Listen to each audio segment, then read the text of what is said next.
It isn't a proper Spa 24 hours without huge amounts of drama. That is what we've had so far in this, the fourth round of the Blancpain Endurance Series. And of course, this is a race in which points can be scored at the 6, the 12-hour marks, as well as at race duration 24 hours. It started wet. It is drier now than it has been race long. There's even some blue in the sky, but there's more rain potentially on its way. It's been busy, I tell you. Let's have a look at some of the highlights of the first few hours here in Belgium. It began on a wet road with pole position having gone the way of Frank Stippler, and although there was talk of it being a safety car start, it was the conventional rolling start formation that the cars were released under, and it was Kevin Est from the outside of row 1 of the grid who made the best getaway. He headed his teammate Alvaro Parent down towards Eau Rouge on the opening lap as Stippler was a bit sluggish away from the line. He fell to third ahead of the red Audi, the sister car from Team WRT with René Rast at the wheel.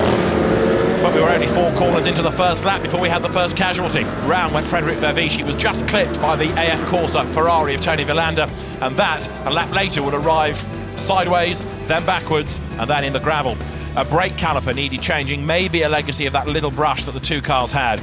Guy Smith was getting Bentley number 7 up the order, and he was able to battle his way past the Mark VDS BMWs as the cars worked their way on what was still a treacherous road. Safety car 1, big impact, Gilles Duquesne, top of Radion, into the barriers, and the French driver was out of the race. Some drivers were really helped and some really hindered under the first safety car period. The green flags flew, we were back racing once more, but it wasn't long before we had a second interruption. A big off for Karim Auger because his car had hit the barriers at the same place. The car was badly damaged, but more significantly, the barriers had taken a real whack. Karim Auger massively frustrated. He was okay, but for the second year in a row, he'd suffered an off early in the race. And a stalwart enthusiast of sports car racing here at Spa, big disappointment for Karim. So, a lengthy safety car period in order to sort out the barrier damage, and that gave people a chance to try and play strategies. Some benefited again, some lost out. But what was becoming more and more significant under the lengthy safety car period that we had was that the road was just starting to dry a little bit. And because of the length of the barrier repairs, it was liable to become even drier before we went green once more. And so some teams gambled and went on to slick tyres early. Others braved it out on wet, hoping that the conditions would turn nasty. The stacking system at the end of the pit lane meant that the race-leading McLaren by that stage, Alvaro Parent, was able to feed back in behind the Oman racing team, Aston Martin. But the barrier repairs still weren't done. Still, the safety cars, plural, remained out on track, with Adam Christodoulou having done some good laps, second overall in the silver Mercedes there, running first in this queue. Lots of drivers ready, on their toes, to try to make progress when the race went live once again. And the fans looked on as the green flags flew and the road was drying, and that would then instigate another raft of pit stops. Some were determined to go onto slick tyres and try to gain an advantage, but the weather gods still had to play a part. It wasn't long before the heavens opened once again. Within 4 laps of pitting for slicks, teams were back in for wet tyres. Phoenix Racing lost out with both of its Audis. The RJN Nissan team lost out as well, as the car of Alex Buncombe had to come back in and put a different type of tyre on board. The 2 Audi drivers for Phoenix, namely Marcel Fassler in 6 and Christopher Mies in 5, were hugely frustrated about the time lost with an extra pit stop, and it showed as they battled their way past Maro Engel down towards Bruxelles. Into the lead of the Pro-Am class had gone the Acura Ecos BMW, and then we had a full course yellow because the rain was getting worse and worse. Some respected it, others didn't, and the result was an accident that put out Michele Rugolo and did damage to Jean-Carl Vernet's Audi. That came to the pit box, and while it was sorted out, a safety car was deployed, and as the weather worsened, the safety car remained out until track conditions were better. Working its way up the order had been the 63 Lamborghini. Mirko Bortolotti from the back of the grid after an engine change was running in 2nd place, and on the green flag to get the race back underway, so it was a case of quick drivers having to storm their way through traffic. Some going through La Source, able to work their way through easier than others, but into the lead of the race, the René Rast, Laurens Vanthoor, Marcus Winkelhock Audi, last year's winning drivers in the very latest R8 LMS. A really good job was done early on by Alexander Sims for Acura Ecos before he gave the car over to Ollie Bryant, but the car running strongly in the Pro-Am class.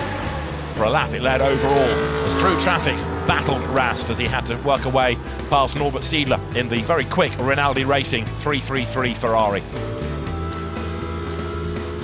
Flashing the lights, Rast desperately didn't want to lose any more time than was necessary. He would hand the car over to Laurens Vanthoor, and as he approached the end of his stint, so the cloud began to break above.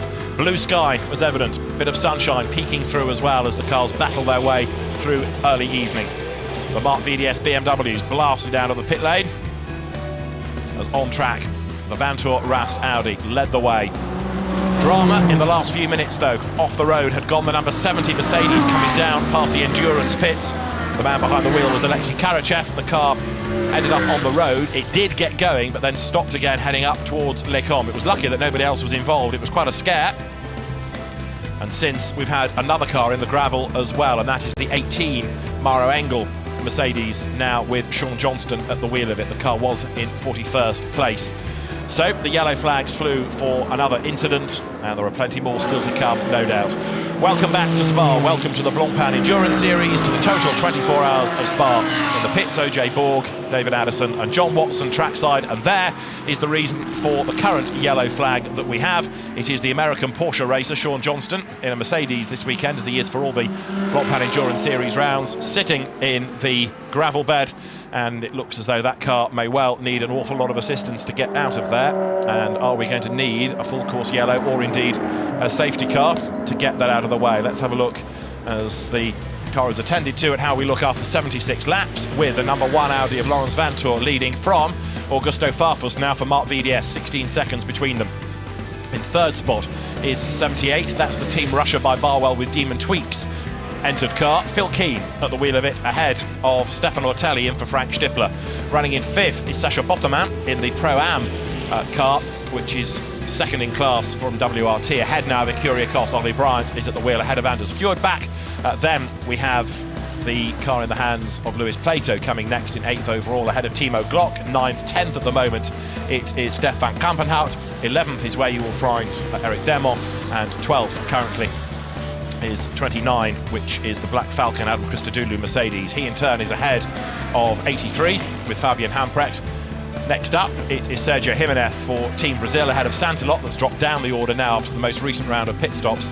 That car currently with Mark Baseng at the wheel of it. And then comes the HTP Bentley next in the queue, which is the Max Buch, Maxim Soule and Andy Soucek car. But as I'm going through this order, there are more and more pit stops taking shape, so it's continuing to shuffle all the while.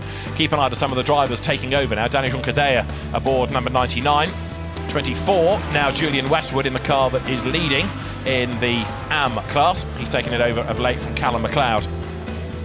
We started with 57 cars, and we've already lost 1 or 2, I'm afraid, because of the earlier accidents. So, for example, one that has gone is the 73 Nissan, the Sean Walkinshaw Craig Dolby car with Martin Plowman as the third driver. That had an off in the wet. Sean Walkinshaw aquaplane hit the wall, tweaked the chassis, and that can go no further. 888 running in 33rd place had a drive through for changing the rear wing in the pit lane rather than in the pit box, so that has lost time.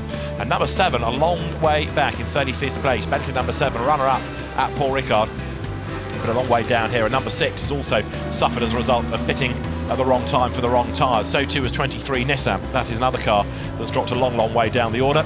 And as you have a look through the remainder of the order, so after 76 laps of the race, the AMs are those towards the bottom end, and 41st was car 18. That is now, I'm afraid to say, sitting in the gravel bed, and Sean Johnston at the wheel of it. It means that the yellow flags were out. I understand that the car has been given a heave-ho out of the gravel bed, and it is now back circulating once again. That is a car which, again, will have lost a huge amount of time as a result of that. So they're the final cars in the classification, but I'm afraid really from 53rd down, you can kind of ignore what there is, because those are those cars that have had dramas and are effectively out of the race as we continue with the 24 hours of Spa.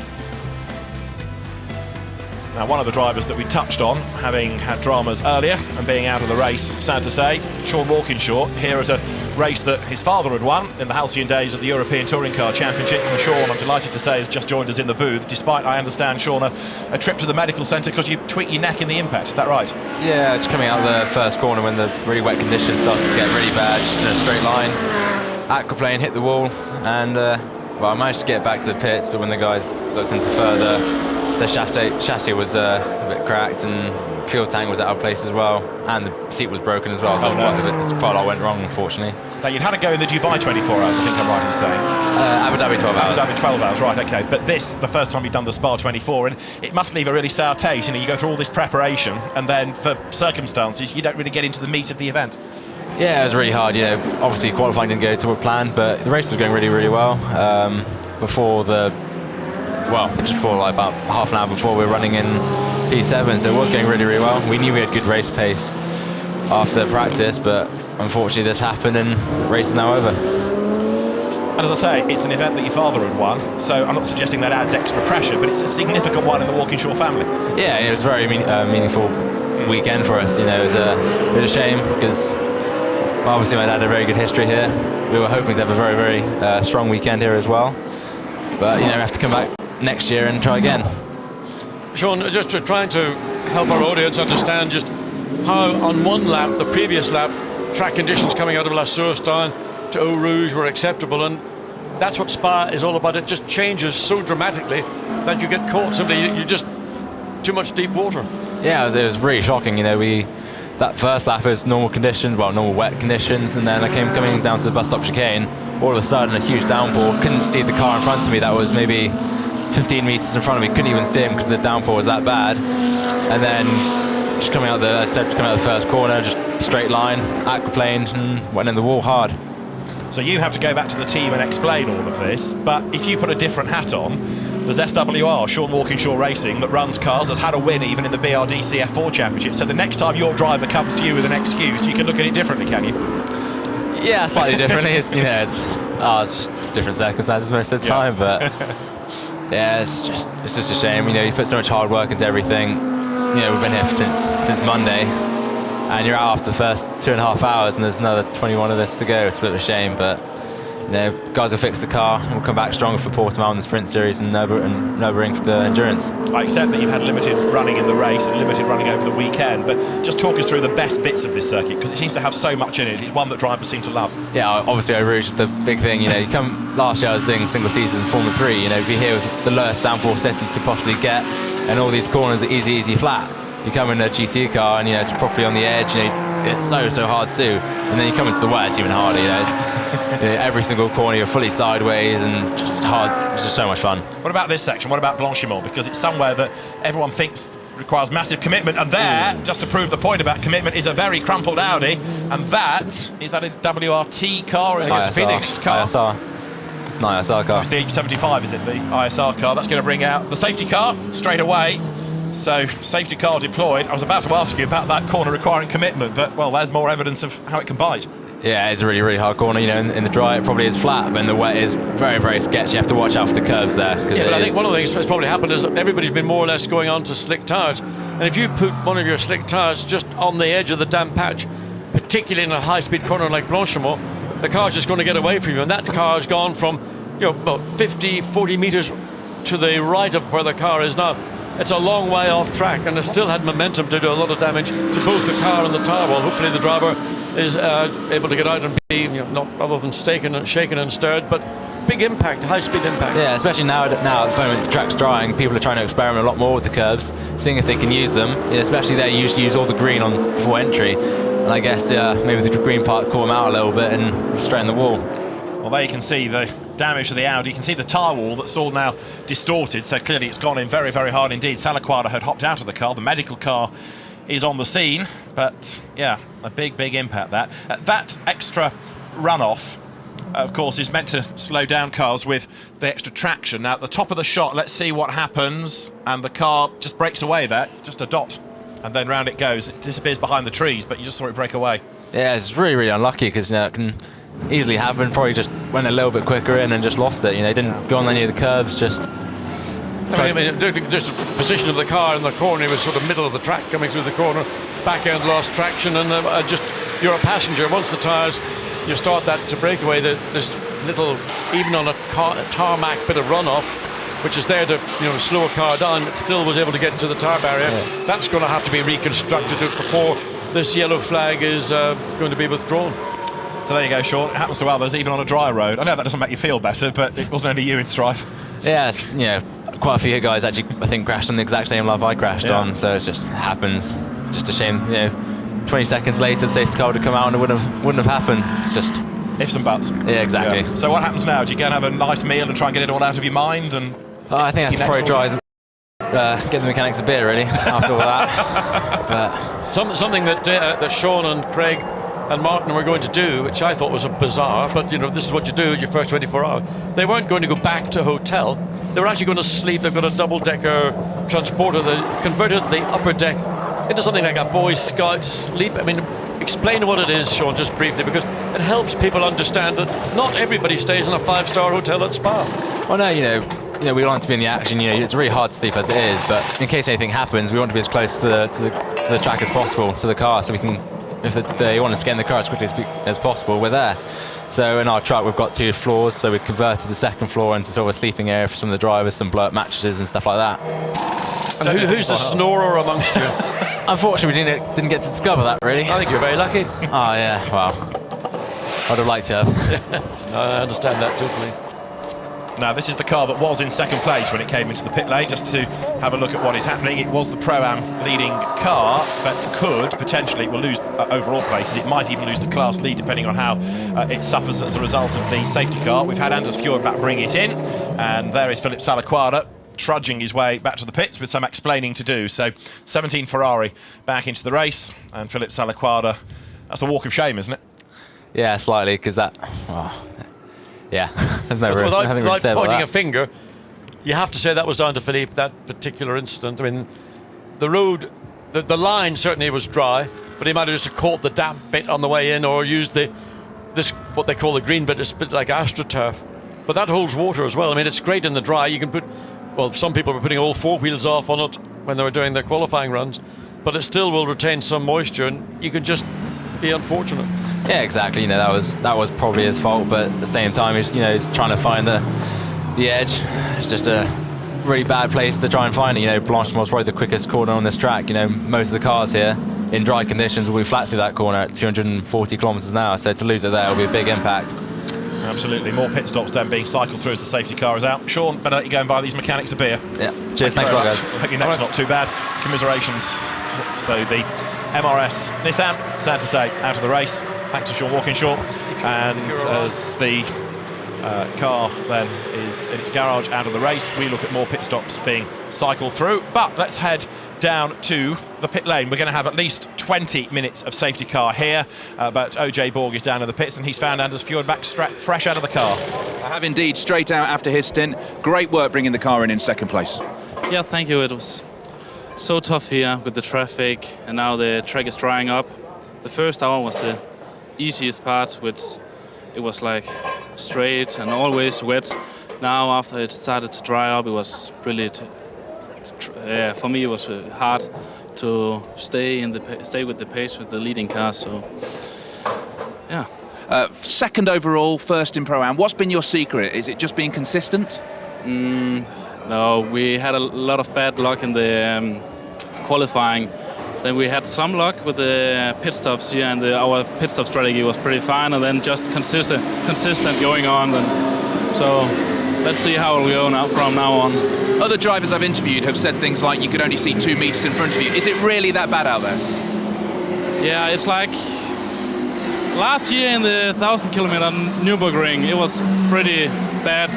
Now it's just on Spa, going through Eau Rouge in the wets. It's one of a kind. Yeah. Eau Rouge is a fast corner anyway. It's one of those famous corners that racing drivers like to take. What was it like on your nerves heading through there flat out in this sort of weather? Yeah, we pitted during the safety car, so I had a chance to go there slower before it really started pushing. So for me it was pretty fine, but the first couple of laps it was pretty crazy. And what do you think will happen over the course of this next stint? Talk us through what happened in your car. Yeah, first we started out with the safety car period, and then just going on trying to feel the car, because it's my first time in the Ferrari in the wet. So we decided to go a bit before we usually will do, and just trying to get a feeling with the tires and this wet circuit. So, and then just trying to keep the lap times low and try to avoid some contacts or any other problems. What a place to try out a car in the wet for the first time. Anders, thank you. Thank you too. Bye.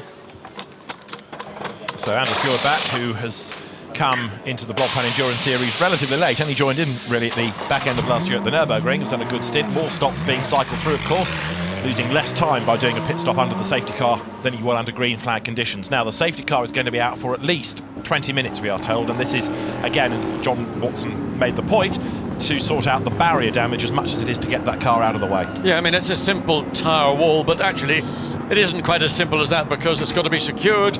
We can see some of the tyre bales have been dislodged, considerably dislodged. The speed of the car on impact was still probably, I don't know, 30, 40, 50 miles an hour possibly. And the amount of kinetic energy involved when a car is out of control as the Audi was, and then the consequence of the impact. Apart, you would never expect a car to go that far off track and have that kind of impact with the tyre bales. But that's, you've got to make sure that those bales are properly relocated and secured, that in the event somebody else might go off in a similar circumstance, middle of the night, you never know, that those bales must not lose any of their integrity whatsoever, or it could lead to a very much more serious or concerning incident. So this is why it's taking time. I know it disrupts the flow, and we've got the two safety cars out, and teams are going to be furious because they're getting trapped at the pit lane exit and don't get out. But this is a 24-hour race. There we are, end of the pit lane, sitting there. You know, well, they haven't had their dinner trays delivered yet, but they might as well. I keep referring to it. It's the length of time. I mean, it's all you could do a fast food service. You know, yes. What do you want? Cheese and bacon, or just a straight burger? It's like the drive-through arch, isn't it, that you get to? So there should be somebody there taking your order. Here comes the safety car, look, and when the last car crosses the safety car line coming out of La Source, that's the indication for those at the bottom of the hill to release the cars, and then they can make their way back into the race. But the circuit now looking drier than it has done all day, never mind all race. Well, actually, some of the lap times up until the safety car intervention were getting down to the level of what is still, well, in fact, Adrian Quaive-Hobbs has set the fastest race lap on lap 59. He was on slicks, that is guaranteed at a 2:26. And there is the damaged Audi making its way back, so it'll go back into the Parc Fermé along with all the other cars that have had impacts all around the racetrack. We had Sean Walkinshaw in a few minutes. He was caught out by the extreme rain that was falling, and it was different on different parts of the circuit. He got caught out on the run down from La Source, just simply aquaplaned and a heavy impact with the concrete barriers.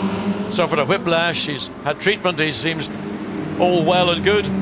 So the field now, once again, there's the race leader, Laurens van Thor, just having to be patient on a track that is getting drier by the lap. And so everybody bunched up behind the safety car, and there is the tyre wall repair operation underway. And sorry, David. Yeah. I don't see a light bulb anywhere, because normally it takes about 10 of them to change a light bulb. Well, most of them are walking away now, aren't they? It's become somebody else's problem. So the marshals have dealt with the car, but it's down to the track staff to sort out the tyre barrier. So it will be a lengthy safety car period. Interesting message just popped up on the screen. Interesting-ish, anyway, if you're an anorak. Number 14 has been told it must have its lights on. That's the Emile Frey Jaguar. Not for the first time has that car not had its lights on, and it was one that failed to move a while ago from its release in the pit lane, suggesting there is some sort of intermittent electrical gremlin with that. That's what I was going to suggest, that it might be something that is on the electrical side of the car, but if it is electrical, then normally the whole thing would cease operating. So it just may simply be not a very good connection, but it's sort of a bit fundamental, particularly now when there is a mandatory period when lights must be on. Of course, in wet conditions, lights must be on as well. So the track is no longer what I would describe as a wet track. The race director would indicate whether it's wet, dry, or in between, but this is right now close to being in between to the dry side. But just getting into the early hours or sort of late hours of the evening. It's now coming up to 9 o'clock. And within another, 40 minutes, it will be virtually fully dark. Yeah, that's right. And so the fans now getting themselves something to eat and drink around the circuit as they prepare themselves. The real hardy fans will stay out until the wee small hours, keep drinking, and then go and sleep it off and totter back out for the finish, won't they? Yes, and that's part of the experience of coming to a 24-hour race, particularly on these classic, effectively road circuits that we still enjoy in Europe. And there are a couple of those fans. They don't look like they've had too many sherbets. On the other hand, here's the more corporate aspect, and you'd think you're dining in a five-star restaurant with the table dressings and flowers, and undoubtedly, your favourite ales and beers from Belgium, and undoubtedly a few good burgundies and clarets to go along. And those are fans under the tarpaulin there who are set in for the duration, and you can tell they are Spa stalwarts. They know exactly how life is. This is the contrast, how the other half lives there. And they saved you a seat, John, I noticed. Absolutely. I mean, and that is an extremely important part, because it is this hospitality that is in part some of the funding and the backing for teams that are competing here. And part of the point of a sponsor is that they use that as a mechanism to expand their business. That's why they do it. Indeed. They may also happen to be motorsport fans, but not every sponsor is a fan. They realise the value of it in terms of commercial benefits. Now, interestingly, a road car in the campsite there with its wipers on. Does that mean that we've started to get the rain back around the circuit? Because if we have, that's going to throw yet another spanner in the works. Yeah, well, wipers there they are. Indeed. Number 7 Bentley, its wipers are going so down. This is on the way back up from Blanchemont. This is the corner we're coming up to, where Philippe Salaquada. And again on board the Bentley, and you'd see the rain falling more and more heavily. It's difficult to see whether it's now falling on the pit lane or not, because the light is fading, but certainly on the run up to the chicane and coming through safety car. Yep. Yeah, it's raining there. You can see it here coming up towards Blanchemont. It's not heavy, but it's raining, that's for sure. But it will, again, the dynamic of the racetrack, those that are on slick tyres, they're going to go, oh! Is it only going to be in one segment of the circuit?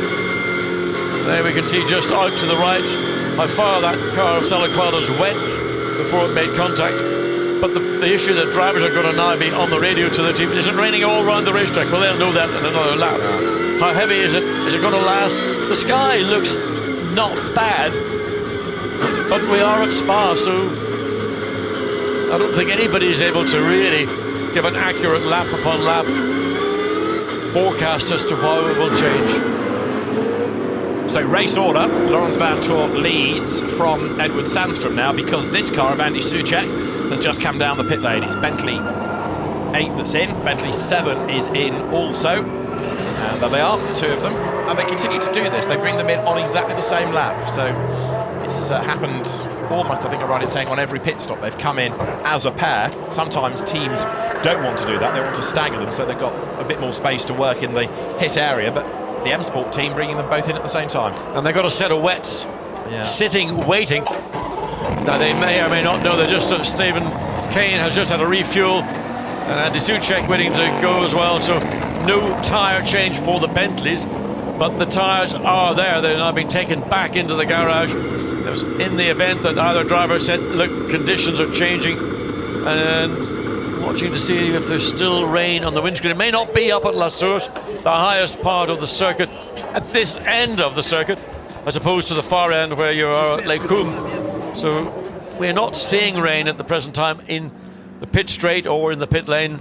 And in fact, what we saw on the run up through Blanchemont, it may well have simply just disappeared and gone. So the Bentleys head down the pit lane. 7 has lost a lap, I'm afraid to say, after the earlier safety car periods against it. So that's down in 26th, whereas 8 was in second place before it made that pit stop. So differing fortunes. And if you think back a year, of course, it was 8 that, with admittedly a different driving combination, was in strife on about the second lap of the race when there was early contact and it never really recovered from its problems. This time last year, Bentley had 2 wins, Silverstone and then again at Paul Ricard. This year's been a bit tougher, but the car was bang on the pace and fighting for a win at Paul Ricard last time out. Yes, it was. It was a very strong run. I mean, I thought it was a great event, that 6-hour race in Paul Ricard, in the lovely warmth of the south of France and beautiful, unbroken blue skies and a bit of Provence rosé in the down moments. And I was here and it rained. You had the better deal. I mean, unquestionably, unquestionably. But here we are, Spa-Francorchamps in the Ardennes. Is it the Ardennes or not? It is the Ardennes, yes. Yeah. The Ardennes region, and there you see, if you like trees, come to Spa because it's got them in profusion. And so the field now, lights on, the natural light is fading, and as we are approaching now 9 o'clock local time, just nudging 9 o'clock in fact, 19 hours and 29 minutes and counting still to run. Drivers weaving around. Does that actually really keep warmth in the tyres, or is it all a bit sort of psychological these days? You feel as though you're doing the right thing. I mean, some tyre engineers would say yes, it helps. Some say, well, really, what it does, the amount of heat it puts in is negligible because you're doing it really at such low speeds. There's not a huge amount of energy being generated. So, okay, if it makes you feel better, do it. But some do it, some don't bother. And I think it's just a matter of confidence. If you think it's going to give you that little edge when the race goes back to green, and you think you can gain an advantage, or you seemingly do gain an advantage, well, stick with it. Quick word about the Audi there that you can see in the middle of the pack. It's leading the AM Cup, and this is the Team Parker racing car. It's down in 34th place overall, but a class leader. Benny Simonson is the man at the wheel of it at the moment. Benny, the younger brother of the late Alan Simonson, who has done a bit of British GT racing with Alan's old co-driver Hector Lester. He's done a bit of the now defunct British Abarth series, but it's good to have him in this car and keeping the Simonson name at the forefront of GT. And for Stuart Parker's team, that is, as I say, class leading car, 34th overall, the AM class leader. Now, what about McLaren? Because we had good results from earlier on, and Davey Ryan, let's hear from him with OJ now. Dave, I just asked you for an interview. You gave me a smile and said yes. Things must be going well at McLaren. Yeah, we're comfortable at the moment. There's a long way to go. Fair bit of work to do, obviously, but we're okay. Talk me through where you're at with pit stops. You seem to have done 5 so far. Is that more or less than you thought you'd be doing? Oh, it's probably a bit more. Reacting to the conditions, maybe. We're okay. I'm okay with where we're at. With the car in 4th, do you think you've read the conditions right? Because lots of the teams have been really caught out. Oh, I think there's a bit of luck involved in that. We're doing the best job we can. At the moment, we're sort of okay. But as I say, we'll see how it goes. With trying to change between dry and wet weather, we thought it was dry. It's just starting to spit again outside. How are you monitoring this? Is it literally come out and feel what hits your face? Well, we've got all sorts of magic equipment which is telling us what's going on. I'd like to say that. And reality is we're just sucking it and seeing, really. And Dave, 18 hours to go. How do you see the next 18 hours proceeding at a racetrack that could be so changeable? It's going to be challenging. It's going to be challenging for everyone, and that's going to be what this race is all about. This is just setting the scene at the moment, and everyone's going to have to work really, really hard for the whole event. And how much would it mean to you and to the team to win here? Oh, to win this race, it'd be fantastic for whoever won it. You know, they'd just think it was the best thing ever. So we're trying, and we're still in it, and we'll see how it goes. Dave, thank you. David Ryan talking about trying to suck it and see in terms of the conditions. Many moons ago, one of Michael Meadows' British GT team was dispatched during the 24 hours to put on with a tent, a doggy bag, radio and phone, and they were on rain watch overnight, and the winning Vitaphone Maserati team couldn't work out how the CRS Scuderia Ferrari team was so on the money, but it was by using people in that way. Yeah, I mean, people just simply go and camp out on the highest parts of the terrain, and here in Spa-Francorchamps there are lots of areas you can do that, and they got radios, two-way radios. Still, the tyre bales there, you can see the new tyre bales or the original ones they've got. I mean, that's a big hit, that Salaquado's car. In fact, there's tyres on the opposite side of the metal barrier now. Whether they've been deposited there by that articulated, so those have been deposited, we gather, and there are tyre bales all stacked and ready to be put into place. And you know, it didn't look a big hit, but obviously the damage to that tyre bale, and there we see the old tyres being disposed of. There are the fresh ones, and it's a long job to do what is, in relative terms, a straightforward task of rebuilding a tyre wall. But clearly it isn't as straightforward as one might assume. So, running in second place at the moment is the 35 Santaloc Audi. Mark Basseng has done a stint in that car, and he is with OJ. Mark, your car currently second. It's going well. Yeah, absolutely. I mean, we came from P28. I think we had a really good start. It was quite easy in the beginning because it was really difficult, and I think we made a good choice to stay on the rain tires even in this partly dry conditions. And I think that's the reason why we are here. The gap we have at the moment is because we are in safety car 2. And how well do you know this course? Oh, quite well. I did it already, I don't know, 6-7 times, the 24-hour races. And Edward Sundström and Gregory, they finished last year P4 here with Santilok. So team knows the track, the strategy. So I think we are a good lineup. And how important is that prior knowledge for driving here and doing well at this race?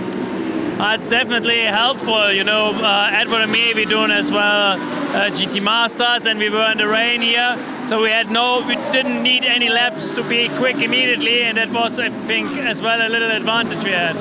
2 pit lanes here. You're in the lower pit lane, the endurance pit lane. Has that made any difference to you as a team? So we like to stay here in the lower pit lane because it helps us a lot in the qualifying and in the practice session. You always be the first car which is going out. During the race, it is more or less the same if you are on top or here. And yeah, but it's good. Mark, thank you for your time.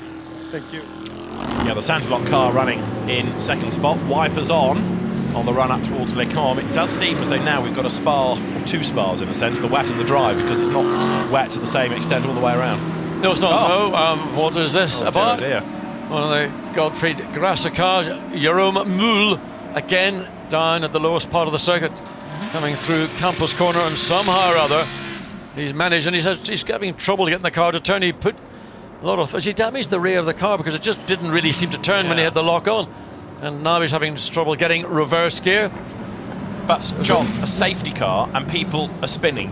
Under the safety car, you're meant to be going at a slow pace, and therefore, why are people making mistakes? Why are people losing control under the safety car like this? I think it's nothing more complicated, that the track conditions, even this small amount of moisture that has been falling in the last lap or so, is sufficient to catch an unwary driver out, and he might just have given it a little bit too much throttle on a set of slick tires. He's going much too quick, because this is a safety car and he's driving way above what would be considered to be the 80 kilometers or so per hour that you'll be doing by the safety car.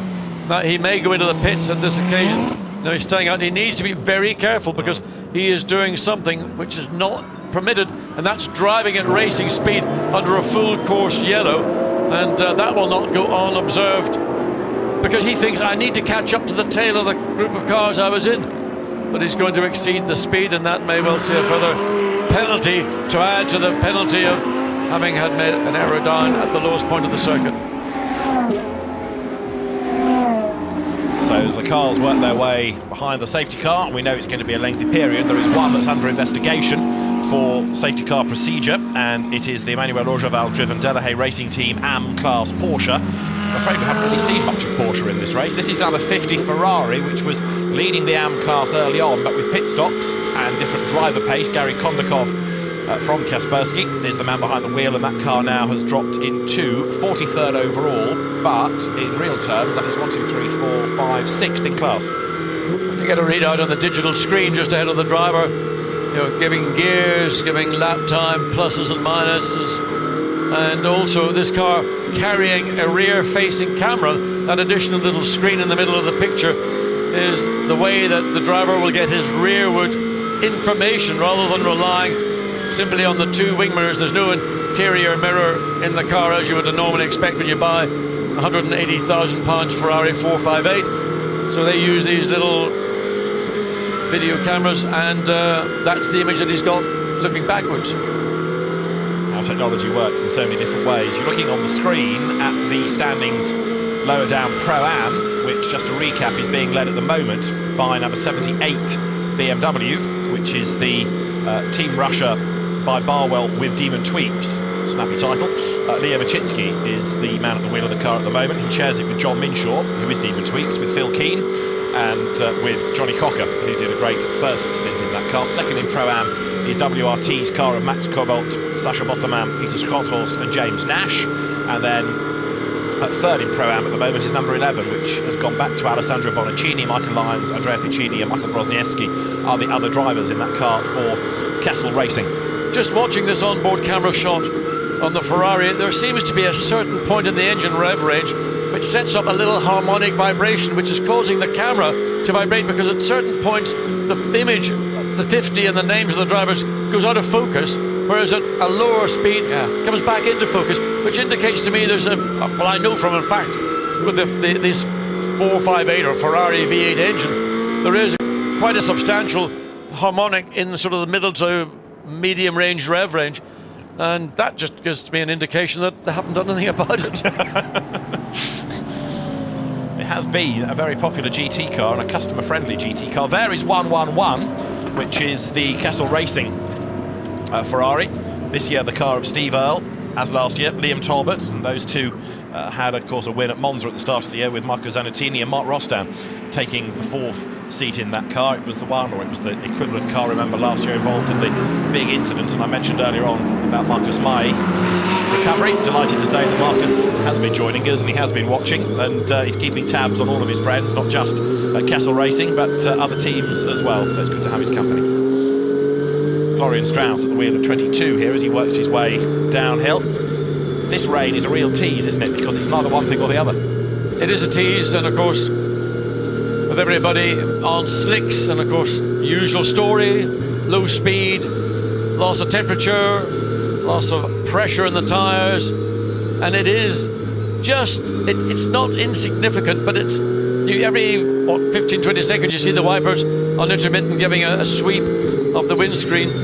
And while I imagine when this race goes back to green, most drivers will be in, pretty much in control as we go to a bit of nature rambling, and I'm sure the ramblers will not be happy to see motorcycles being driven through the forest, but we're not in England, we're in Belgium. So anyway, that little bit of rain falling, it just is a trigger for everybody to be wary when they go back to green flag racing, as again we're getting this stack of bales. Looks like that's the final stack being put into place, and they're put in as a, was it 2 dozen or 3 dozen tyres bound together, whether the whole lot get bound together or whether it's just each individual bale is. So here's the Bentley coming back in. Yeah, that's 84. We talked about Mark VDS, of course, in this race with the 2 cars 45 and 46. There is a third one that I did promise early on we would discuss, but we haven't got round to it yet. But now's as good a time as any under the safety car, because there is a third car, number 240. The entrant is BMW racing against cancer, and Pascal Wittmer, who is one of the drivers, is suffering from it and has already had to go through lots of chemotherapy. Jean-Michel Martin, who is 4 times a winner.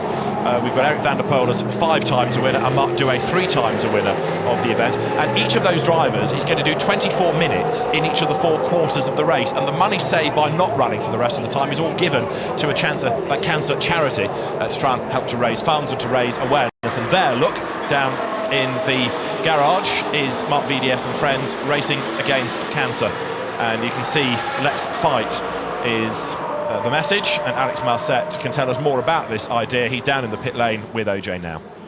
Lots of cars with lots of stories. You heard that story there. Alex, you've been selling things to go on this car. Talk me through the livery. Talk me through why there are stickers on the car. So we have stickers on the car because we want to grow awareness and grow funds for cancer. This car is only for the charity event, it's not a competitive car. So we have big clothes who are only there because, who are there because people paid for it. Might it be like people like German Jackson did, or might it be actual in companies and all that, like BMW. And then we have all the smaller stickers, which I've been doing for the last couple of days, which are from separate people who promised to get an email from the Cancer Foundation, the Belgian Cancer Foundation. In exchange, you can put the name on the car, and the Belgian Cancer Foundation will write them an email and ask them if they want to donate money. It's up to them. We are not forcing them in any way. I think it's a nice way for them to grow awareness about cancer, and maybe some of them will donate money towards cancer and research. It's a great positive story, and you've got a queue of people who want to put the name on the car. Yeah, we have, depending on the times, but most of the time we have a lot of people who are willing to put the name on the car, or really interested, very empathic of the cause we're defending. So it's very nice. I feel really Like, I'm happy working for this because I feel like people are really getting interested, are really happy about it. Well, thank you very much. I think you've got a queue to get back to get some more money for this great foundation. Thank you very much, Alex. Thank you. It is a great concept, and Pascal Whitmer, as I say, who is troubled by the illness, somebody with a very long pedigree in motor racing. He was racing in the British Formula 3 Championship back in 1976 and has been a driver in just about every category for many, many seasons. And Jean-Michel Martin, Eric van der Poel, Marc Douay, all winners of the event, all Belgian legends. And it's a great cause, that, and it is one that I would encourage you to support if you feel so inclined. Yes, of course, this event in Belgium, I mean, outside of the Grand Prix itself, this is the biggest motorsport event in the country. It is the most prestigious GT3 race in the world, and of course fans come here, as we just see the bailing being finally, and then the wrap that goes around it to keep it all in place is being reapplied, and that's pretty substantial in itself. That was a big hit, keep reinforcing that, a big hit by Philippe Salaquada, but obviously, you know, tremendous bit of initiative to run a car for the charity and to try and raise money to increase research and whatever else the charity is attempting to achieve. So the safety car staying out, the team manager of number 19 being summoned to race control. Number 19 was that revolving Lamborghini, Jeroen Bull. The fact that the team manager is going to the race director kind of ties in with the point I was making to you. Things like that should not happen under a safety car. No, first of all, it shouldn't have happened. Secondly, I believe that he got back on track. He went much too quickly, particularly up the hill into Blanchimont, where corner workers were working on that tire bale. And I think that those two issues may well be brought to the attention of the team manager, whether there's a penalty or whether there's a valid explanation. So, well, there's a very shiny looking rear slick. Yeah. And drama. The drive pin, is it all right? Yes, I think it is. So the wheel goes on. Safety car staying out there. This is the 29 Mercedes that Adam Christodoulou had got up into second place earlier on. But Nico Verdonk at the wheel of it. It will drop down the order for the moment. But of course, it's where you are at the end of the race, not now necessarily, that matters. So that rain we talked about hasn't really amounted to anything, has it? Well, the wipers and some of the cars are still being operated. That may be because there's other, you know, rubbish and gunk that's on the windscreen. Fundamentally, the rain is gone, but there may be the odd little droplet that does catch a car. Well, there it is. A car coming in with more than a little droplet on the windscreen. So clearly, as the car comes down towards the pit lane exit, rain is falling somewhere, but driver unconcerned. The Nissan number 23. I mean, certainly, well, he's going to have to sit and wait, so we might as well use the wiper and clear the windscreen. It doesn't look as if any more is falling. It just looks like it got a quick little douche somewhere. So that's 23 that we were riding on board, which has come down to the end of the pit lane, ready to rejoin in a moment or two. It's down in 28th position right now. Yes, Katsumasachio at the wheel of it. Right, time for the Barbie. Actually, trying to keep warm, I think. I think it's keeping. All of a sudden, you can just sort of feel that the ambient temperature has actually dropped. It wasn't exactly high. I mean, it was showing an hour, a couple of hours ago to be about 12.5, 13 Celsius, indicating now it's down to just over 11. But judging by that race fans' demeanour, it's a bit chillier than that. I would concur. So as the field heads through Eau Rouge, we're still behind the safety car because of this barrier repair. Just to make the point, it's not that it's an accident that's requiring a lot of attention to a driver or to a car, it's the trackside furniture. And actually, that has been a common cause of the lengthy safety car periods. It was the same in terms of Karim Ogier's accident. We've seen some still photographs of Karim's accident from earlier on, and the car getting well and truly airborne as it used that barrier as a ramp. But you showed me the photograph, I was shocked. I didn't realise the car had gotten up in the air so high, or actually it was 90 degrees to the ground. So it was a big old impact, and you can understand why there was the delay in getting the barrier sorted out. Photographers are hard at work up on the bank there overlooking the exit of Bruxelles. I mean, a fantastic location to capture any motor race. The light just really is perfect at that part of the track at this particular moment. 20 past 9 in the evening, coming up to the 5-hour mark. It's 5 or 6 hour, 5 hour mark. 6 hours. 5 hours. 5 hour mark. 5 hour mark, yes. Back to Copacabana. It's getting more lively though, look, they turn the lights Well, on. I hope it is. If it doesn't, it will not live up to its name. You'll be there in a few hours, John. More chance of being struck by lightning than me being there. I've got a, Hey, you're at Spa, careful what you I've got say. a big date tonight when I leave the track. More news in the morning, everybody. It's If just we're simply lucky. go to bed. Yeah. Dry line still there. Yeah, the dry line is there, but it is only the line. Everything else isn't drying out. So it's only the line, and that's where it's going to be really tricky when we get back under race conditions, because anyone that might well stray off the drying line and get a wheel onto the still damper part is flirting with the low tire temperature, low tire pressure situation. So everybody will have to be very alert and probably more considerate and thoughtful than they might be in truly dry conditions. One car that's done a pretty good job in this opening few hours of the race is the number 99 Mercedes. It's got Daniel Juncker there at the wheel of it, nephew of former Grand Prix racer Luis Sala, and it's the car we saw Nico Bastian do a long stint in at the start of the race. But it's now running in 4th place. They've got Steph Dusseldorp still to use early evening in that car, but it's just, I hesitate to say plodded around, but it's just metronomically driven round and round and round, done good lap times. There you can see the top 6, and 99 Mercedes is running in 4th place. Yeah, good job. Absolutely, and the key is on out pace, probably it wouldn't win the race. But winning a race is not about being the quickest, it's about coming first. And that's the essence. Now, what's changed in 24-hour racing over the last number of years, as a sister Mercedes, the Black Vulcan car comes down to make its pit stop, is that 24-hour endurance races are no longer endurance. They are endurance and sprint. The endurance is the car's endurance, but the pace of the race outside of safety car interventions is that really these things are being driven as if it was a 1 hour Blancpain sprint or at best a 3 hour endurance event. So, well, he's got the air brake out now. Mercedes invented that in 1955 and clearly Manitou have got another version of it with their glass door. But I would have thought the car would crab a bit to the left if you use that too regularly. Yeah, but it's all part of the balance of performance, don't forget. I'll take that window out. That'll spoil his balance of performance. My money's on the van here for sheer pace. Right, if those are in, then the track will be clear, and safety car in this lap is the message now on our screens. So timing and scoring confirmed. Safety car in this lap. We're ready to go racing, John. I don't want to give it the commentator's curse, but when everybody goes green, will they please not do something dumb, cause another incident and have another safety car intervention? Yes, we saw this happen last year a lot. Yeah. I hope that everybody out there is respectful of the situation they've been in a long time behind a safety car. And the track is dry on line. Stray at your peril. I haven't yet used the line, safety cars breed safety cars, but picking up on what you've just said, now might be a time, because it does happen. You made the point, it happened regularly last year.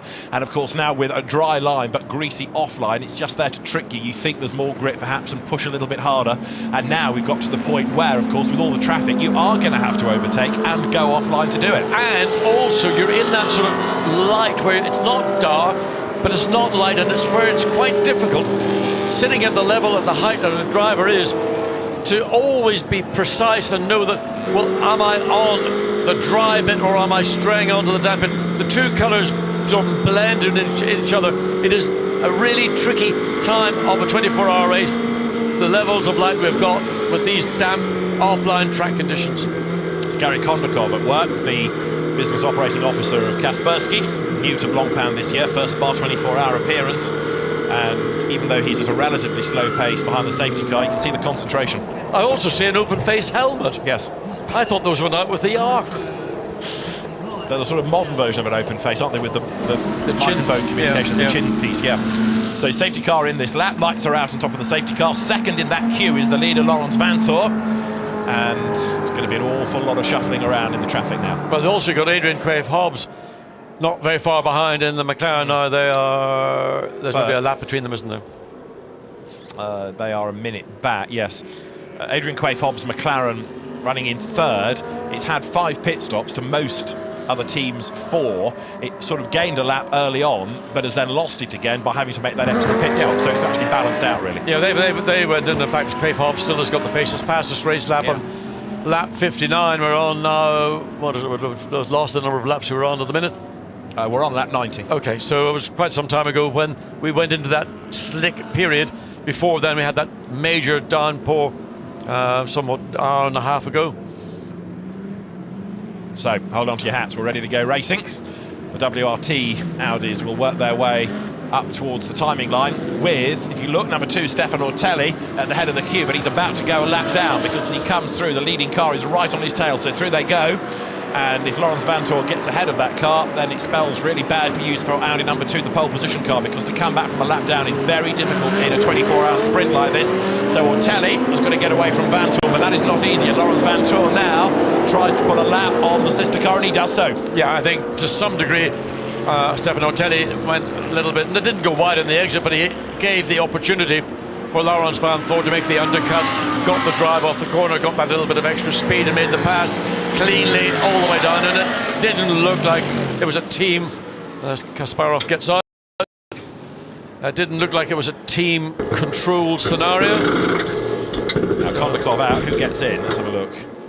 Great shot there, you can see the different seat. Yeah, absolutely, his seat inserts go in there. Vanthoor off up at Lake Com. Got caught out up on the run into Liku, and he's lost that position. He's been overtaken by. Did Ortelli get his lap back? I assume he did do, because. Oh no, Ortelli's gone backwards in the traffic. Look. Well, what went on between those two? Surely that wasn't I mean, certainly we saw Vanthoor off track on the run into there. Why is Ortelli now being overtaken by Quaif Hobbs, and he's dropped just. Well, maybe we'll get a view of that in a minute or two, but certainly a bit of drama up there that caught out the race leader, went off track. That McLaren is the Van Gisbergen car, isn't it, the orange one? Yes, it is, Shane Van Gisbergen. So he's been able to make up some progress. We also have a 30-second stop-go penalty for Emmanuel Orgeval for overtaking under the safety car.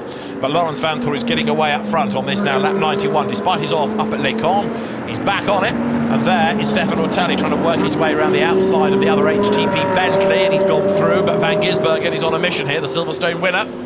Now Van Gisbergen is a lap down on Vanthoor. He is hunting down the Audi to get back onto the lead lap. Yeah, but we still have no explanation as to what happened to Ortelli, or what happened, for that matter, to Laurens Vanthoor and up at Lake Com.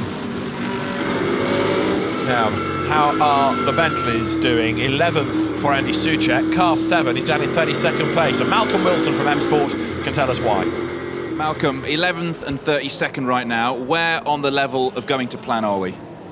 I think we got caught out a little bit with car 7 with the second safety car, but certainly car 8 is in strong position, close gaps. But obviously it's very, very early days, so let's wait and see. When you do all the testing, you do all the planning, you get the right drivers in, how frustrating is it when you get caught out by a safety car? You can imagine it's frustrating, but in one sense it is the same for everybody. But it is frustrating when you get in a really strong position and then that happens, and then you with this situation with the safety car here being held at the end of the pit exit. It's a little bit frustrating when you think you can put all the planning and strategy into place, and then something like that happens and you can just see the time evaporating away. Is it bad luck, or do you think maybe in hindsight you were caught out slightly? I don't know. I think most people have been caught out. If you look at where people are, that you would expect them to be at the front of the field. But as I say, it's been a difficult first few hours, that's for sure, with these weather conditions. So hopefully it's going to stay dry now for the rest of the race. Malcolm, thank you. Thank you. So the M Sport team, with a fine pedigree in rallying, came into racing with the Bentley last year. And Malcolm, when he was interviewed for a feature in Autosport, said he had to Google what GT3 was all about when the call came from Bentley, because of course circuit racing as a team wasn't really their bag, but they've done a great job. Absolutely, done a fantastic job. But I think it's interesting, Malcolm saying, they got caught out, and I think it's quite important to point out that M Sport is new to motor racing, but new to Spa in particular, where WRT, who are leading this race, and René Rast stayed on those wet tyres when others went to slicks. And that's the skill and the experience that WRT have, and they use that to their advantage, and it's an advantage that they still are maintaining, with Laurens Vanthoor still in the lead of this race, Edward Sandstrom in second place in the Audi, and Juncadella third in the Mercedes. So, plenty of battles still to be resolved. Plenty of drama here as Laurens Vanthoor continues to lead here in this, the 2015 Total 24 Hours of Spa.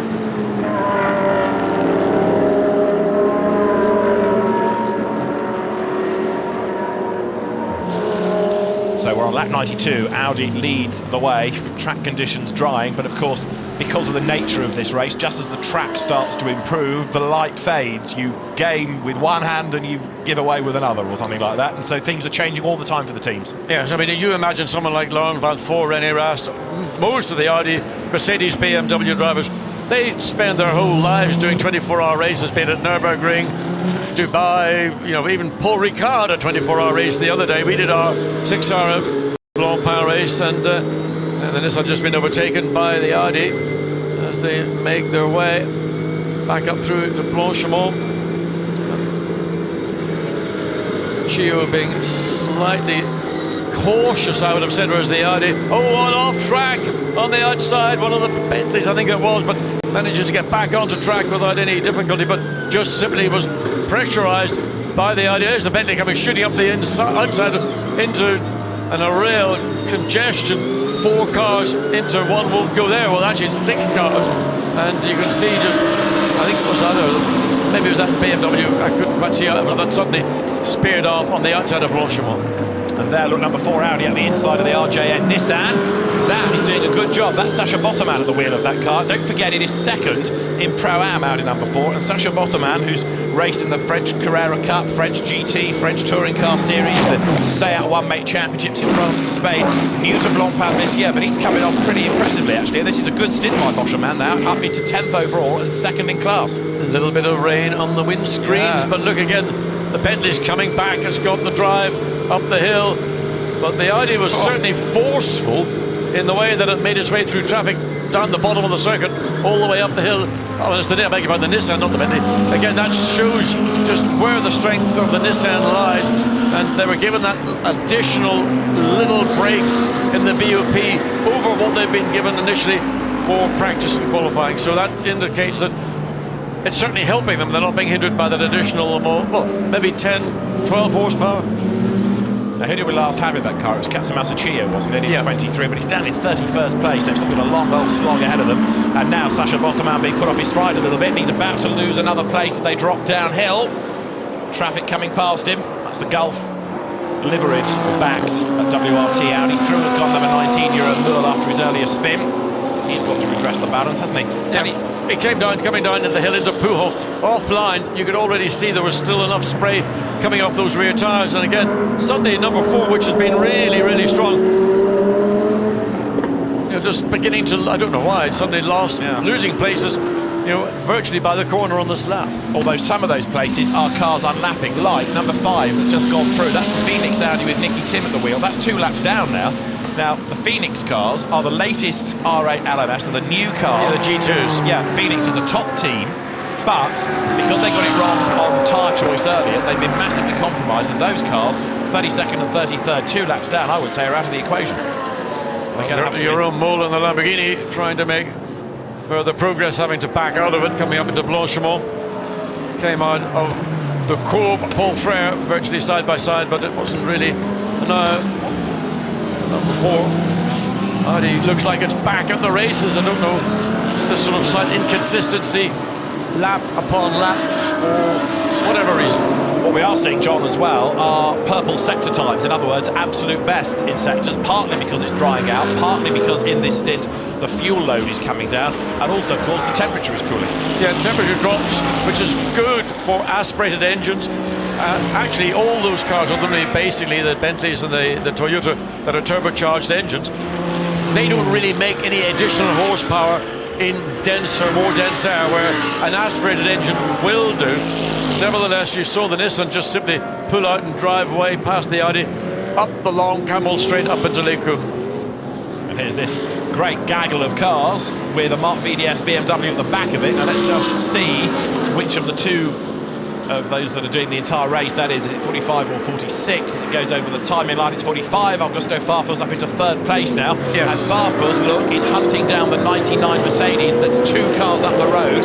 And so now, as they work their way down, you've got 99 Daniel Gadea being chased by 45 Augusto Farfus, both of them DTM racers. Yeah, Daniel Farfus a bit special in an BMW. Yes. Also Edward Sandstrom and Quay Farms and Dazan, they're in the pit lane, so they've dropped out of the top 3. So this battle between the BMW and the Mercedes is going to be an interesting battle. They battle each other regularly in DTM in the respective manufacturers' brands. And let's see where that little group is.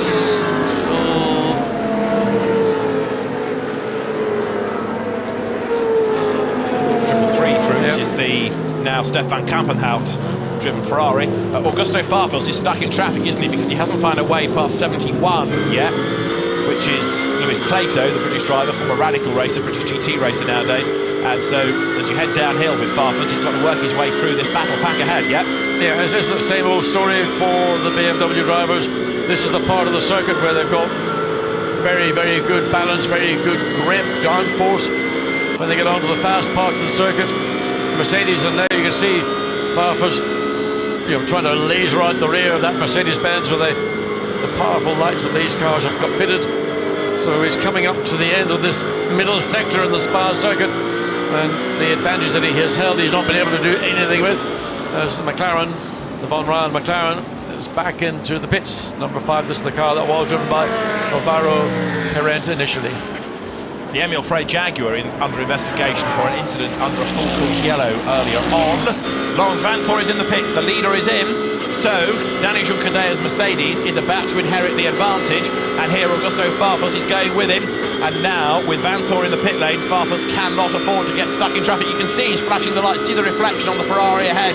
That car needs to be negotiated, and Farfus tries to get up the inside as they come down towards the bus stop. But it's an AF Corsa Ferrari, it's 51, the Matt Griffin, Duncan Cameron car, it's a quick Ferrari. Yeah, but what Farfus is doing the right thing, deciding not to take a risk. He doesn't know who is behind that particular car, behind the wheel. He's now trying to get himself up into a position, again, hasn't got the straight line speed, but just literally harrowing the Ferrari all the way around, gets alongside now, but again, the Ferrari's got the squirt in a straight line. Farfus has got his nose ahead. He needs to be a little bit hard on the Ferrari to make sure he keeps it, and he's done that. Davide Rigon is the man behind the wheel of the Ferrari, and he's not slow, No, he's not, and he's more than a match for Augusto Farfus. Yeah, agree with that, but Farfus has gone by, and in fact, not only that, but also now, that BMW, we'll check in a second, will be the race leader, because Danny Juncadella has pitted, so too had the Audi ahead, so it should now be that 45 inherits the race lead. Need another shot just to see where the Audi rejoin, but they're out of sync on pit stops now, but it will put 45 BMW on the road into the lead of the race now. BMW getting ready. This is the Royal Motorsport stop, and I think we're going to see Alex Zanardi, yes we are, get behind the wheel. The team allowed one extra mechanic for their pit stops in order to help Alex in and out of the car, understandably. Rightly so. Yeah. In the meantime, I'm just keeping an eye on Shane van Ginsbergen, who had just recently done a lap very close to what was the fastest race lap so far. You see Alex there having to, that's the way he has to maneuver with these prosthetics that assist him. So Van Ginsbergen, but in fact, we're getting different drivers in different parts of the circuit popping up purple, so the lap times in general are beginning to fall. The one that isn't doing anything particularly spectacular is still race leader. His last lap was at 2 minutes 30. Well, that was an in lap because he pitted at the end of it, so that was a slow lap as he came in. And Van Gisbergen has given over to Rob Bell now as Timo Glock is heading for the pit lane, and we've got a yellow flag out on track at turn 19, which is the bus stop. Can I see anything out of the window? No, but something has happened down at the end of the lap. It was briefly brought out a yellow. We've now gone back to green. Here is Timo Glock into the pit lane. And OJ is down, ready to talk us through the pit stop. So Timo Glock getting ready, and we will have the pit stop described. OJ, all yours. BMW heading towards you. cameras are down here at the moment, lots of interest as Alex Zanardi walks towards to get in. I spoke to him earlier on, he said this was one of his ambitions, one of his dreams to drive an endurance race, although he wasn't exactly excited about it, more nervous. As you mentioned, one extra mechanic allowed to help him in. You can see there's an extra pole to help him into the car. They've had to change the wheel over because it's got extra controls for him to use his hands. As a stock goes, they're putting slicks onto the car. It seems, to all intents and purposes, a very slick stop. Adders. Thanks, OJ. Yeah, fascinating to see some onboard footage of this as well, and what goes on inside the car, different from other pit stops with, as you mentioned, the change of steering wheel, the change of controls. Of course, it's far from easy to get into one of these cars under normal circumstances, never mind when you have prosthetic limbs. And Alex Zanardi, who has done endurance racing before, I remember him at Silverstone in the old BPR GT days, gets away now into the Spa 24 Hours for the very first time. And of course, he's going to do this, John, on a wet road with the light fading. I mean, he couldn't have chosen a more difficult set of circumstances to go back out onto the racetrack. It's getting darker on a set of slicks, and first time on the racetrack this weekend. So the Royal mechanics are happy and all is good. So the teams then now are preparing themselves to see what Alex is going to be like behind the wheel of this car. We know that the man is a star from what he's achieved in other categories of the sport, but he's about to be on track, and it's great to have him within the Spa 24 Hours. Of course, he's been a regular in GT racing over the last 12 months or so, with his participation last year in the Blancpain Sprint Series, but now into the Spa 24 Hours for the first time. And so Bruno Spengler's had a go, Timo Glock has had a go behind the wheel, and there down the pit lane, ready to join in, is Alex Zanardi, getting everything ready. And of course, he's about to go blasting uphill. He would have raced here in Formula 1 and now in a GT car in, it's fair to say, challenging circumstances all round. Yeah, I mean, it is I can't overestimate what this man is going to have to do, or what he will be doing. As I mentioned, just so difficult the conditions. As this, you know, it's just right on the point of getting dark, so the effect of the headlights is only really now beginning, as you see the number 2 RD in the pits, or Telly, has come in, and that was in 3rd place when I came in, but helped in part by other people's pit stops. Indeed. So this the overlap between everybody on different strategies, different laps. Racetrack beginning to pick up time. The last lap from Augusto Farfus was a 2:24. Still the fastest lap actually by Paltala in the BMW VDS car, 2:23, which he did last time through, so it proves how things are drying out. Also, I told you a small fib, because although Laurens Vanthoor pitted, they got the car back out just ahead of Farfus, and so the lead gap is only 1.7 seconds now between the Audi and the BMW. So it's a real proper battle, this, between the two Belgian teams. Laurens Vanthoor is ahead of the Brazilian driver Augusto Farfus, part of BMW's factory assault in the DTM. Their number 4 Audi, Sacha Botterman, brought it in, class leader at the time, in 8th place overall.